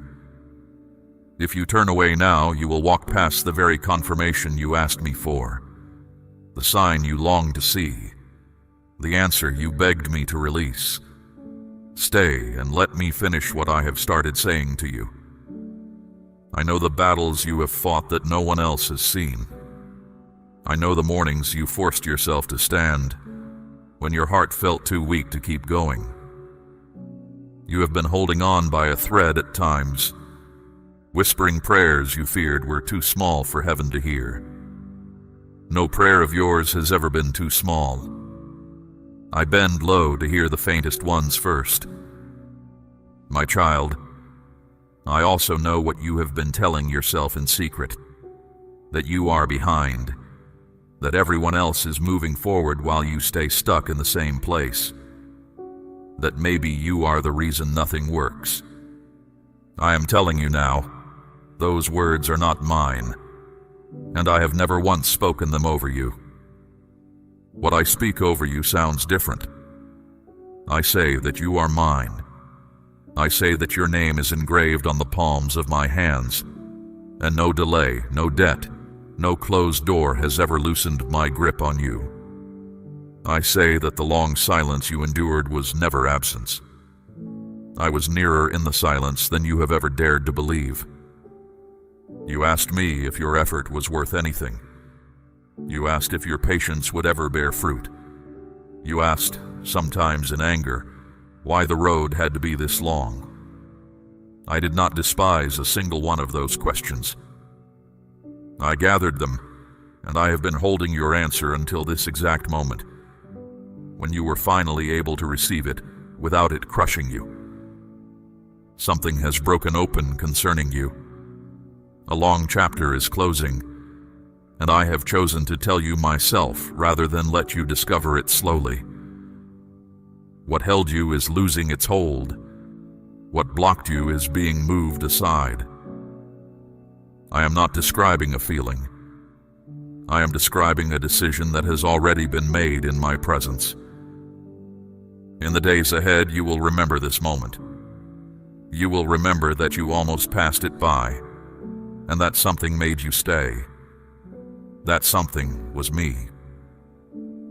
I stopped you here because I have a word to place in your hands, and I intend to finish speaking it over you before this hour ends. So take a breath. Loosen the grip you have been keeping on your own worry. You do not need to hold yourself together while I am speaking, because I am holding you. Let every other voice grow quiet. There is only you and me now, and I have waited a long time for your full attention. Say amen out loud if your heart knows this word is for you. Now let me show you what you have been walking through, because you deserve to understand it. The heaviness of these past years was not bad luck. It was not weakness in you. There has been a long and deliberate opposition arranged against your life, and it worked in the dark precisely so you would blame yourself for its damage. It pressed against your provision. Money that should have reached you was delayed. Expenses appeared at the worst possible moments. The math never worked, and you thought you were failing, when in truth you were under siege. It pressed against your rest. You were pulled from sleep in the smallest hours, and worry was waiting there like an ambush. It knew your weakest hour. It knew which fears to replay in the dark, and it played them over and over until morning. It pressed against your closest bonds, Misunderstandings were stirred where there should have been peace. Distance crept in between you and people you love. You felt alone in rooms full of voices, and you thought something was wrong with you. Nothing was wrong with you. You were being isolated on purpose because you are far less easily defeated when you are not alone. And it pressed against your prayers. Every time you reached for me, a whisper told you the reaching was useless. Every time hope began to rise, a fresh trouble arrived to knock it down. This was not your imagination. You were opposed by something that studied you and feared what you would become. Hear what I am telling you, and let it lift years of false guilt off your shoulders. You were not lazy. You were not cursed by your own failures. You were a target precisely because of what I have placed inside you. The enemy does not lay siege to an empty storehouse. But I want you to understand something greater. All that time, the opposition could only go so far and no further. It pressed you, but it could not crush you. It delayed you, but it could not erase you. There was a boundary drawn around your life that it could never cross, and I was the one who drew it. And now hear the word I stopped you to deliver. The permission that opposition relied upon has ended. Its season is over. In my presence a ruling has been made concerning you, and no power beneath heaven can appeal it. The siege against your provision is broken. The ambush against your rest is disbanded. The wedge driven between you and those you love is being pulled out. I do not send messengers for a matter this close to my heart. I myself have gone ahead of you. I am unlocking what was sealed. I am releasing what was held. I am straightening the road that was made crooked, and I am doing it now, while my voice is still in your ears. Declare, I believe, if this word is reaching your spirit. You may ask why the opposition was allowed at all. It is a fair question, and I will not shame you for asking it. Understand this much for now. What came against you intended your ruin, but I bent every one of its schemes into your training. It meant to break your faith. Instead, your faith grew roots that storms can no longer reach. Think of what you can carry now that would have flattened you years ago. Think of the bad news you can hear without collapsing. Think of how quickly you return to prayer after a blow that once would have kept you away for months. That steadiness was forged in you during the very years you thought were wasted. Nothing about you was wasted. The one who opposed you understood something you are only now beginning to see. You are dangerous to the darkness. A person who keeps believing after years of resistance is a person who cannot be stopped by ordinary trouble. That is why the pressure on you was never ordinary. It was a measure of your worth, not a measure of your failure. So from this day, refuse the old explanation. When you remember the years of struggle, you will no longer say, "That was the proof that God forgot me." You will say, "That was the siege, and the siege is broken." Words matter, my child. Speak of your past the way I speak of it, and the past will lose its power to poison your future. I want you to notice something else in the days ahead. Burdens you carried for years will begin to feel strangely lighter, and you will wonder if you are imagining it. You are not imagining it. When a siege lifts, the air itself changes. Decisions that once paralyzed you will become simple. Tasks you avoided for months will take an afternoon. Do not credit coincidence for any of it.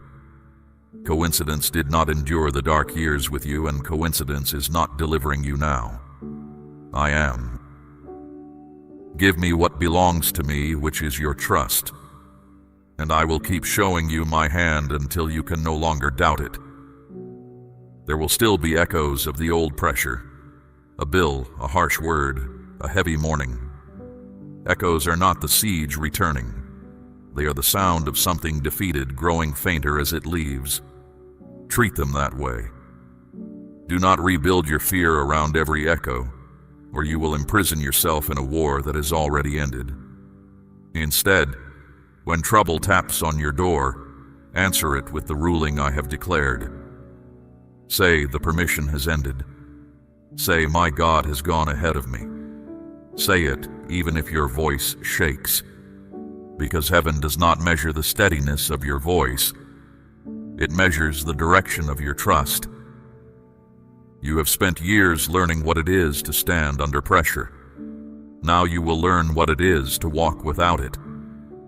That will take some getting used to, and I will be patient with you while you learn. But learn it you will, because the next season of your life does not resemble the last one. I have seen to that myself.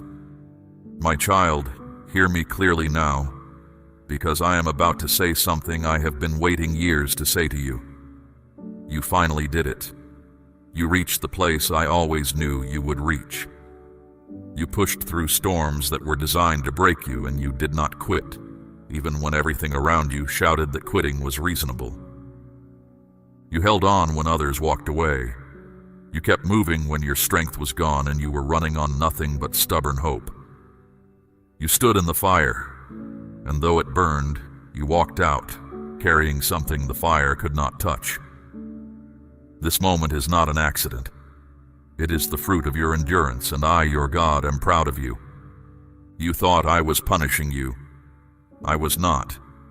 Every trial was shaping something in you that ease could never have built. Every closed door was my hand between you and harm you could not see. I was never against you. I was always for you, even on the days you cursed the road I had you walking. I saw you fight silent battles no one else even noticed. You thought no one cared. I cared. You thought no one was listening. I was listening. In the moments you felt most alone, my presence filled that room, whether you sensed it or not. Now, before I speak of what comes next, I have an instruction for you, and I ask you to receive it with an open heart. My child, I am asking you to place a portion of what you have, something of real weight, upon the altar of this work, as gold laid on the scales of this calling. Let it be a seed sown into deep water, an offering set on stone, not held back in fear. This is proof that your trust rests in my hand to provide, and that your heart no longer clings to lack. What you release in faith does not leave your life.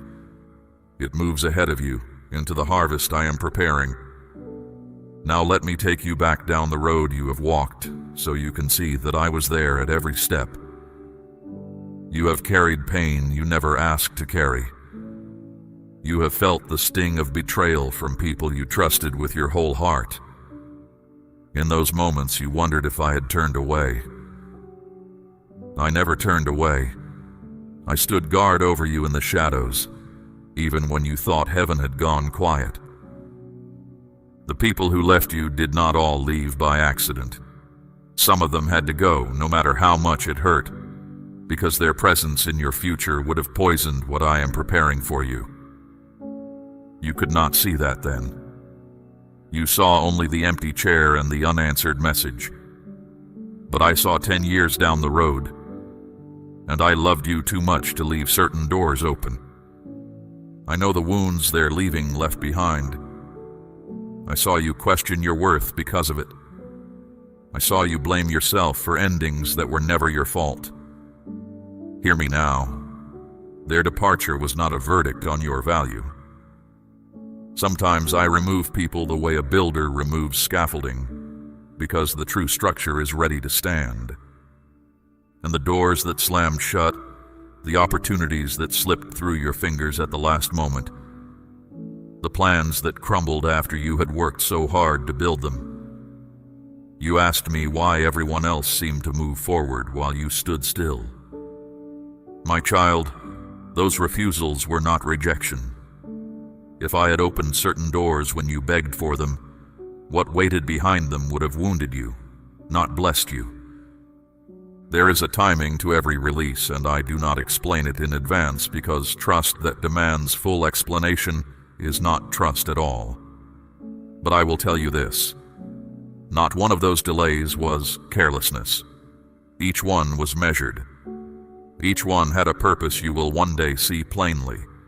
And when you see it, you will thank me for every door I refuse to open.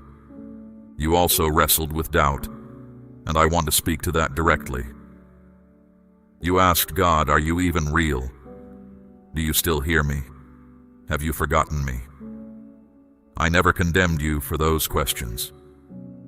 I saw the weight you carried when you asked them, and I stayed closer to you in those hours than you ever realized. Doubt asked in the dark is still a form of reaching for me. The one who has truly given up does not bother to ask anything at all. You kept asking. That means the thread between us never broke, no matter how thin it felt. I have held my end of that thread through everything, and I am holding it now.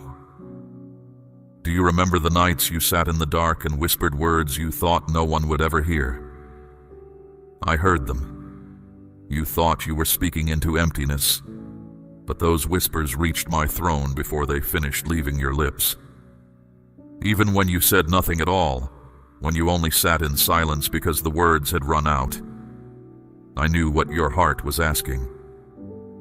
I answered some of those silent prayers years ago, in ways you have not yet traced back to me. So let this settle into your soul. You were never unseen. You were never forgotten. You were never unloved. Everything you endured has carried you to this exact moment, and this moment is not the end of your story. It is the hinge on which your story turns. I am not honoring you today because you were perfect. You were not, and I have never once required that of you. I am honoring you because you stayed. Because when leaving was easier, you remained. Because when despair made its best argument, you went to sleep, woke up, and tried again. Heaven does not overlook that kind of courage. I certainly have not.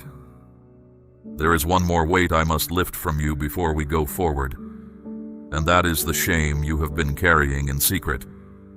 The quiet thought that says, maybe I am the reason nothing works out. Maybe I am the failure. I am telling you today with all the authority of heaven, you are not a failure. You are a fighter who was handed a heavier load than most, and you carried it further than most ever could. Where you saw weakness, I saw someone who kept standing. Where you saw falling apart, I saw someone holding together a life under pressure that would have flattened others. Where you saw yourself overlooked, I saw a servant I was guarding for an appointed hour. You have been telling your own story in the enemy's words. Today, I am giving you mine. Do you remember the times you smiled in front of everyone, then came home and collapsed, your soul aching with questions you could not put into words? I was there in that room, when you laid your head down and whispered, God, just give me one reason to keep going. I became the reason.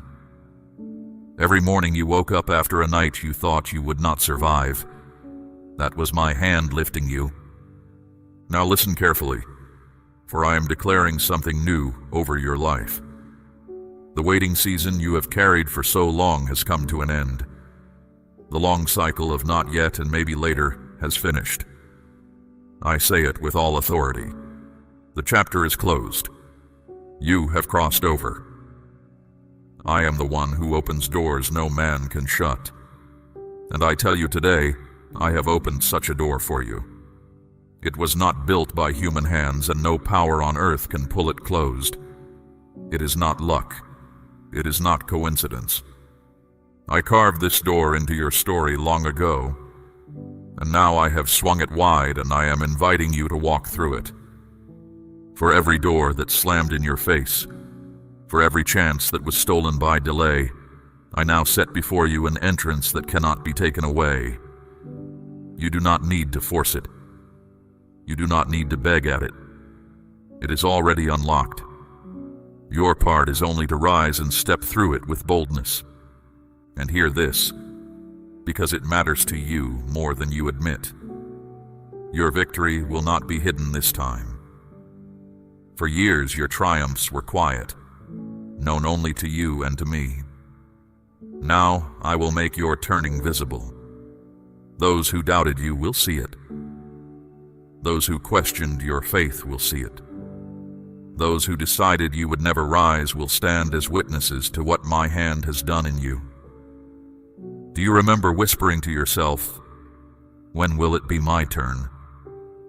My child, this is your turn. This is your moment. The door I have opened is not small and it is not fragile. What flows through it will not be a brief relief that fades by winter. It is a lasting change in the direction of your life. I am restoring years that felt stolen from you. I am multiplying what was broken down to almost nothing, and I am doing it in such a way that when it unfolds, no honest observer will be able to explain it apart from me. That is deliberate. Your life is about to become an argument that I keep my word. You sowed in sorrow, season after season, with no harvest in sight. Now you will reap in joy. You endured the silence. Now you will hear celebration where there was mourning. You stood in faith when there was no evidence on the table. Now I will set evidence before you until your hands lift on their own in awe. What I do in this season will also silence the old lies. Every voice that said you were forgotten will be answered, not by your arguing, but by the plain sight of my faithfulness resting on your life. You will not need to defend yourself. Your circumstances will speak, and they will speak clearly. So step forward. Do not hesitate at the threshold. Do not let fear grab your ankle at the last moment and whisper that this is all too good, that words like these are for other people. You have been strengthened for this exact door. You are not too late. You are not unworthy. This is not a trick, and it is not a test. It is my promise arriving. I know that after years of disappointment, hope itself can feel dangerous. You learned to keep your expectations low so that life could not hurt you again. That habit protected you once. It cannot come with you through this door. On the other side, you will need the courage to expect good things again, and I will teach it back to you gently, one fulfilled promise at a time. Start small if you must. Expect me in one thing this week. Place one need in my hands and refuse to take it back. When I answer, mark it. Let that answer become a stone of remembrance and build on it. This is how a heart that was taught to brace itself learns instead to stand up straight. And when you walk through this door, do not look back over your shoulder as if the old season might chase you down and reclaim you. It cannot. A closed chapter has no authority over an open one. I have placed the ending myself, and what I end stays ended. And do not wait until you feel worthy to begin walking. Worthiness was never the price of entry. I opened this door because of who I am and because of what I have decided concerning you. Your feelings will catch up to the truth in time. Until they do, let the truth lead and let the feelings follow behind. Lift your head, my child. Straighten your back. You have spent enough years walking with your eyes on the ground, braced for the next blow. The next steps you take will be different, because the ground itself has changed. You are not walking toward the promise anymore. You are walking in it. Now let me show you what I am placing in your hands, so you will recognize each blessing as it arrives, and know exactly where it came from. These are not small things. They are not passing kindnesses. They are lasting portions, and I have set 5 of them aside with your name on each one. First, I am giving you peace. not the fragile calm the world offers, the kind that shatters at the first piece of bad news.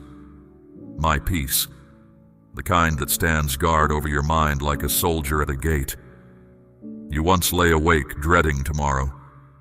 Now when your head touches the pillow, my peace will meet you there, and rest will stop being a battle. Where confusion ruled, clarity will guide you. Where fear whispered, courage will answer. This peace does not depend on your circumstances improving first.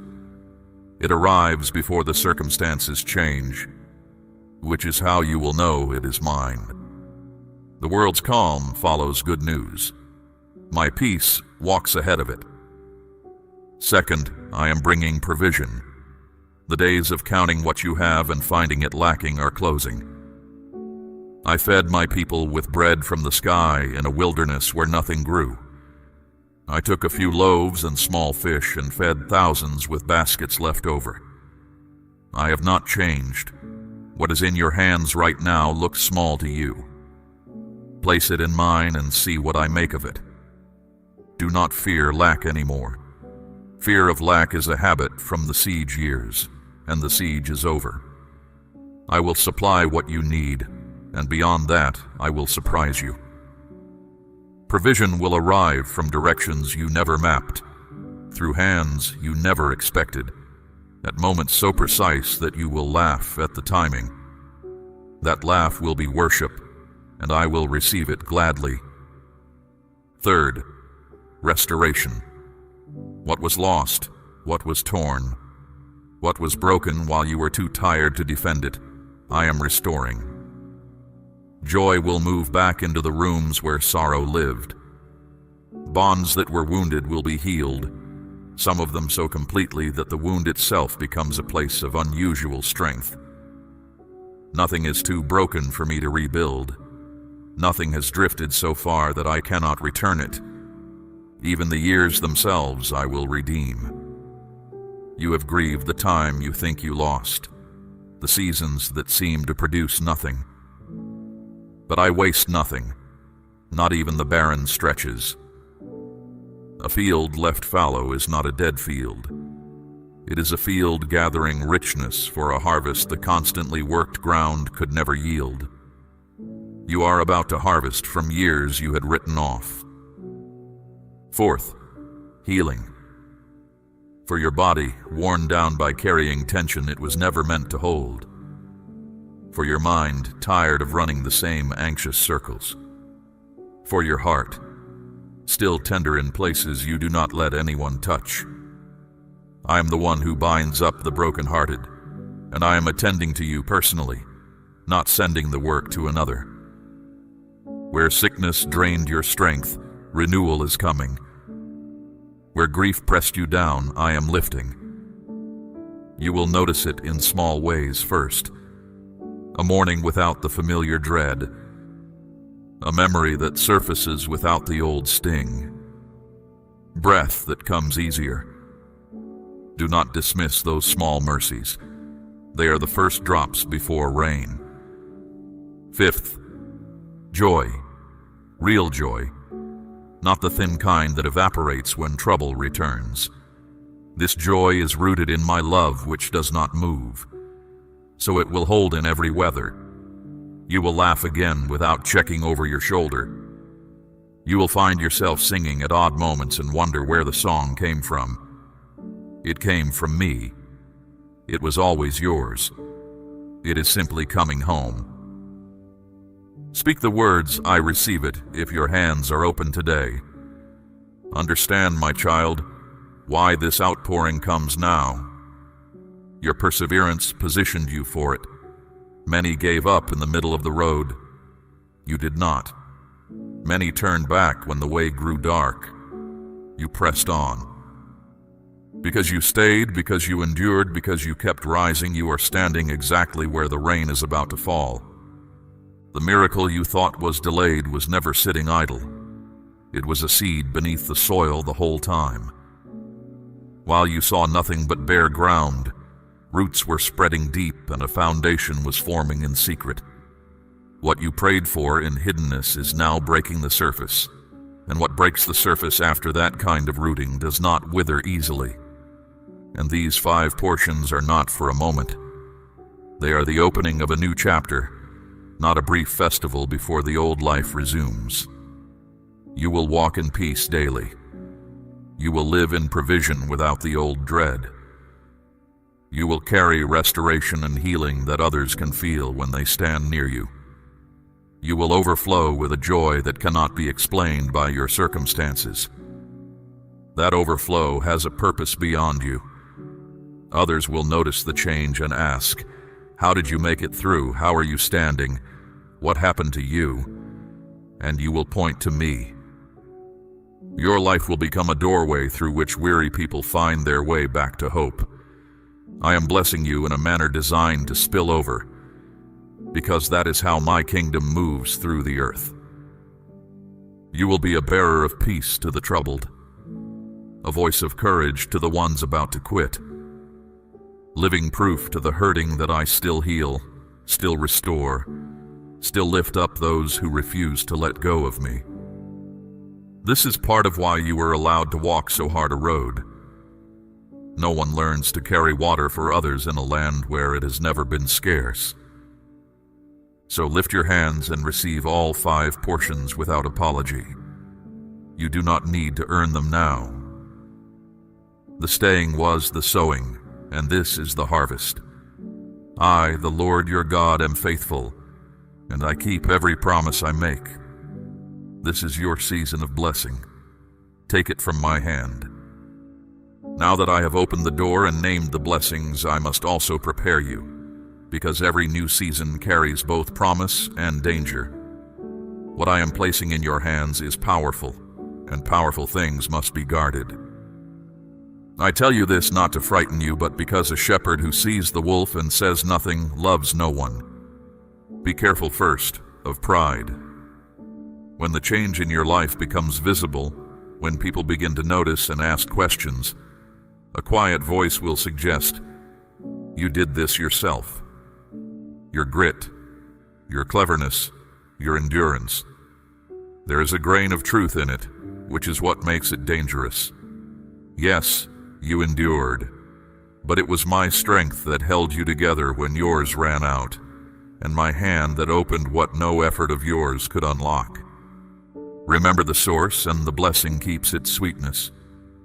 Forget the source, and the same blessing turns heavy and hollow in your hands. Stay low in your own eyes, and I will keep lifting you higher. That is not a threat. It is simply how weight is carried safely. The deeper the roots, the taller the tree can stand without breaking. Be careful next of fear. When I bless you, the whisper will change its approach.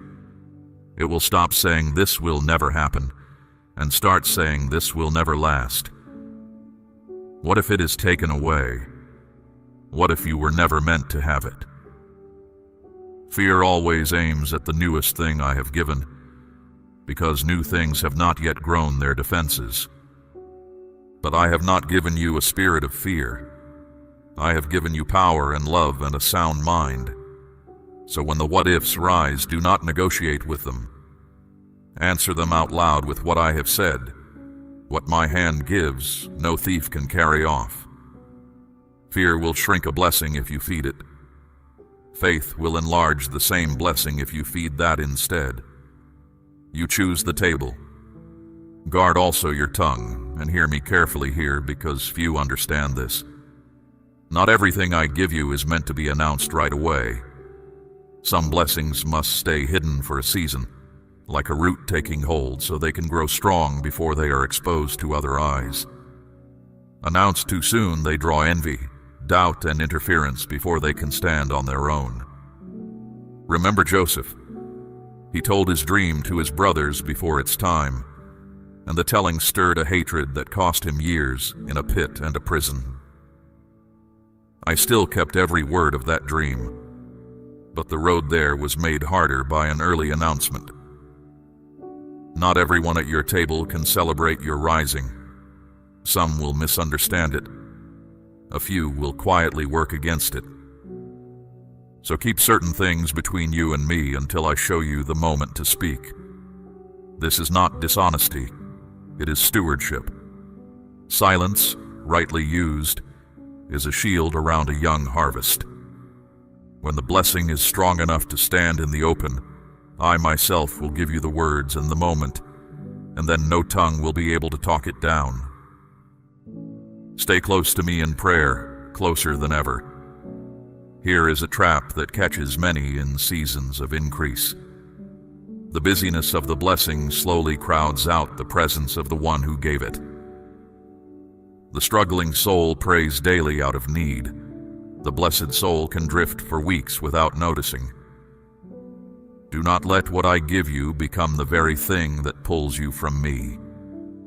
Prayer keeps your spirit sharp and your heart in line with mine. When you pray, you return to the source and drink. When prayer fades, other voices grow louder, and you begin to take direction from your worries again. Come to me in the morning before the day makes its demands. Come at night before sleep takes you. Even a few honest words keep the road between us worn smooth. Remain in gratitude as well. It is a strange weakness of the human heart that it can pray for something for 10 years, receive it, and within a season treat it as ordinary. Do not let familiarity steal the wonder of what I am doing. Thank me for the small things as quickly as the great ones. A grateful heart never runs dry because gratitude keeps the gate open through which more arrives. And above all, stay in faith. There will still be days of testing in this new season. Not the old siege, but the ordinary weather of a living faith. On those days, doubt will offer its old argument one more time. Let your answer be settled in advance. Faith is your anchor now, the same faith that carried you through the years of waiting. It did not retire when the waiting ended. It simply changed assignments. Faith is not seeing everything clearly. It is trusting the one who does. When you cannot trace my hand, trust my heart. When you do not understand my timing, remember its record. It has never once failed you, even in the years when you were certain it had. You have the proof of that now. Carry the proof with you into every dark day ahead, and no dark day will keep you. I entrust more to you now than you have ever carried, and with more comes greater keeping. Guard your heart, guard your words, guard the quiet place where you and I meet. Not everyone around you will understand the season you are in, and you are not required to make them understand. Let your life do the explaining in due time. Treasure what I place in your hands. Water it with prayer. Surround it with gratitude. Shield it with humility, and grow it with faith. Do this, and the blessing will not only remain, it will multiply until it overflows the borders of your own life and runs into the lives of everyone I send near you. That overflow is my plan, and I am not hiding it from you. You are blessed in order to become a blessing, and I have chosen you for both. One more preparation, and then I will speak of the surprise I have been saving for the end. In the days just ahead, do not be startled if resistance flares one last time. A defeated enemy rarely leaves quietly. There may be a sudden quarrel over something small, an unexpected expense, a wave of heaviness or doubt that seems to arrive from nowhere. This is not the siege returning. This is the noise of a retreat. When it comes, do not panic and do not despair. Recognize it, name it, and answer it out loud. Say, I know what this is, and it has no claim on me anymore. The permission has ended, and my God walks ahead of me. Then continue on your way. Opposition that is answered calmly loses its power twice as fast, because its only real weapon was your fear. Now, my child, let me set two roads before you, because what you do with this word will decide which one you travel. On the first road you let this hour fade. You are stirred today, but by tomorrow the old voice returns, whispering that words like these are for other people, and you agree with it out of habit. Months from now you are still circling the same worries, still braced for the next blow, wondering why nothing shifted. On the second road you take me at my word. You rise tomorrow and speak of your past the way I have spoken of it tonight. You place one need in my hands and refuse to take it back.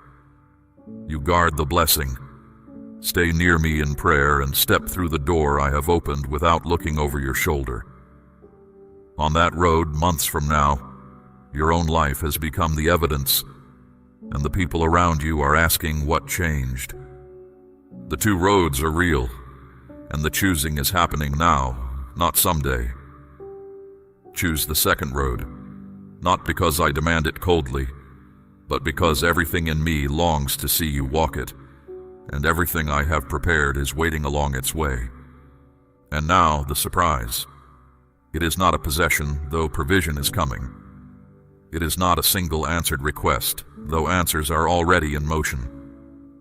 The surprise is this: you were never forgotten. Not for 1 hour of one day of all those years.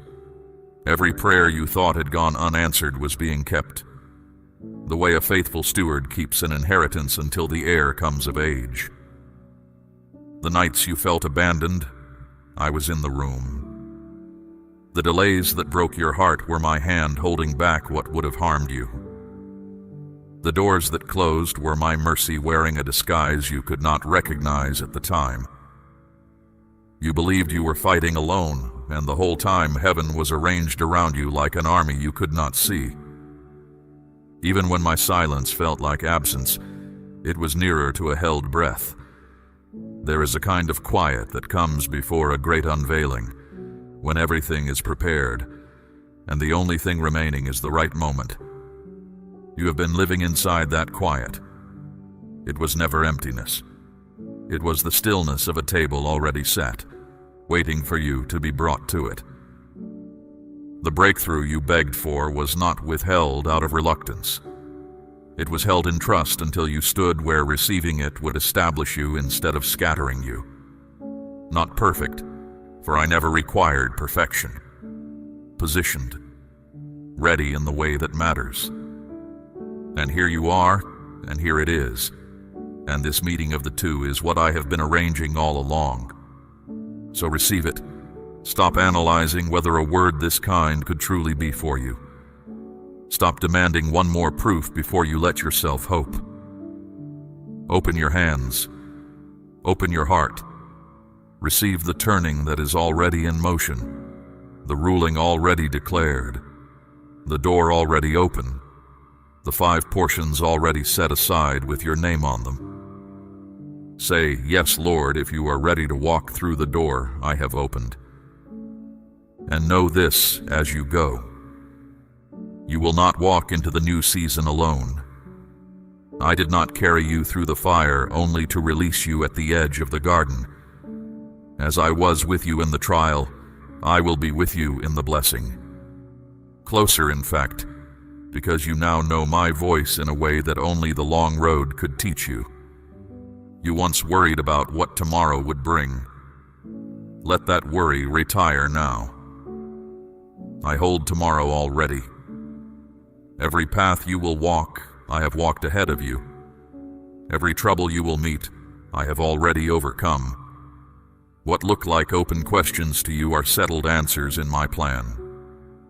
I am the Alpha and the Omega, the beginning and the end, and nothing about your life is uncertain to me. Your story will not end in silence or in shame. I promise you that. The battles you thought would bury you will become the proof of my faithfulness, told in your own voice. The scars you carry will speak louder than arguments ever could, telling everyone who hurts that I heal, that I restore, that I lift up those who hold on to me.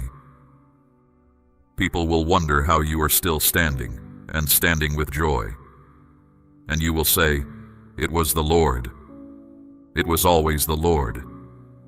That is why you were chosen for this road, not as punishment, as trust. I needed a life that could carry this testimony without breaking under it, and I found that life in you. What you endured privately will now speak publicly, and many who are ready to give up will keep going because they heard what I did for you. So go now into what I have prepared, and go unafraid. When you rise tomorrow, rise as one who has heard from heaven. When the old thoughts knock, let the new word answer. When the door stands before you, walk through it without apology, because the one who opened it is walking through it with you. My peace I leave with you, not as the world gives, fragile and passing, but mine, deep and unmoved. Carry it into your home. Carry it into your work. Carry it into every room that once knew your worry, and let it change the air of your whole life. I have loved you with an everlasting love. I loved you through the years you felt unlovable, and I will love you through every year that remains and beyond them all.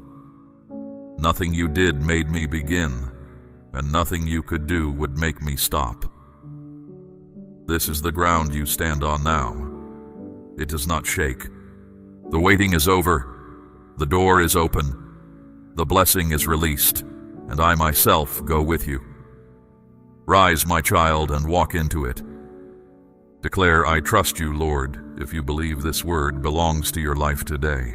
We run on viewer support only. For exclusive member-only content, scan the QR or see the pinned comment. God bless you.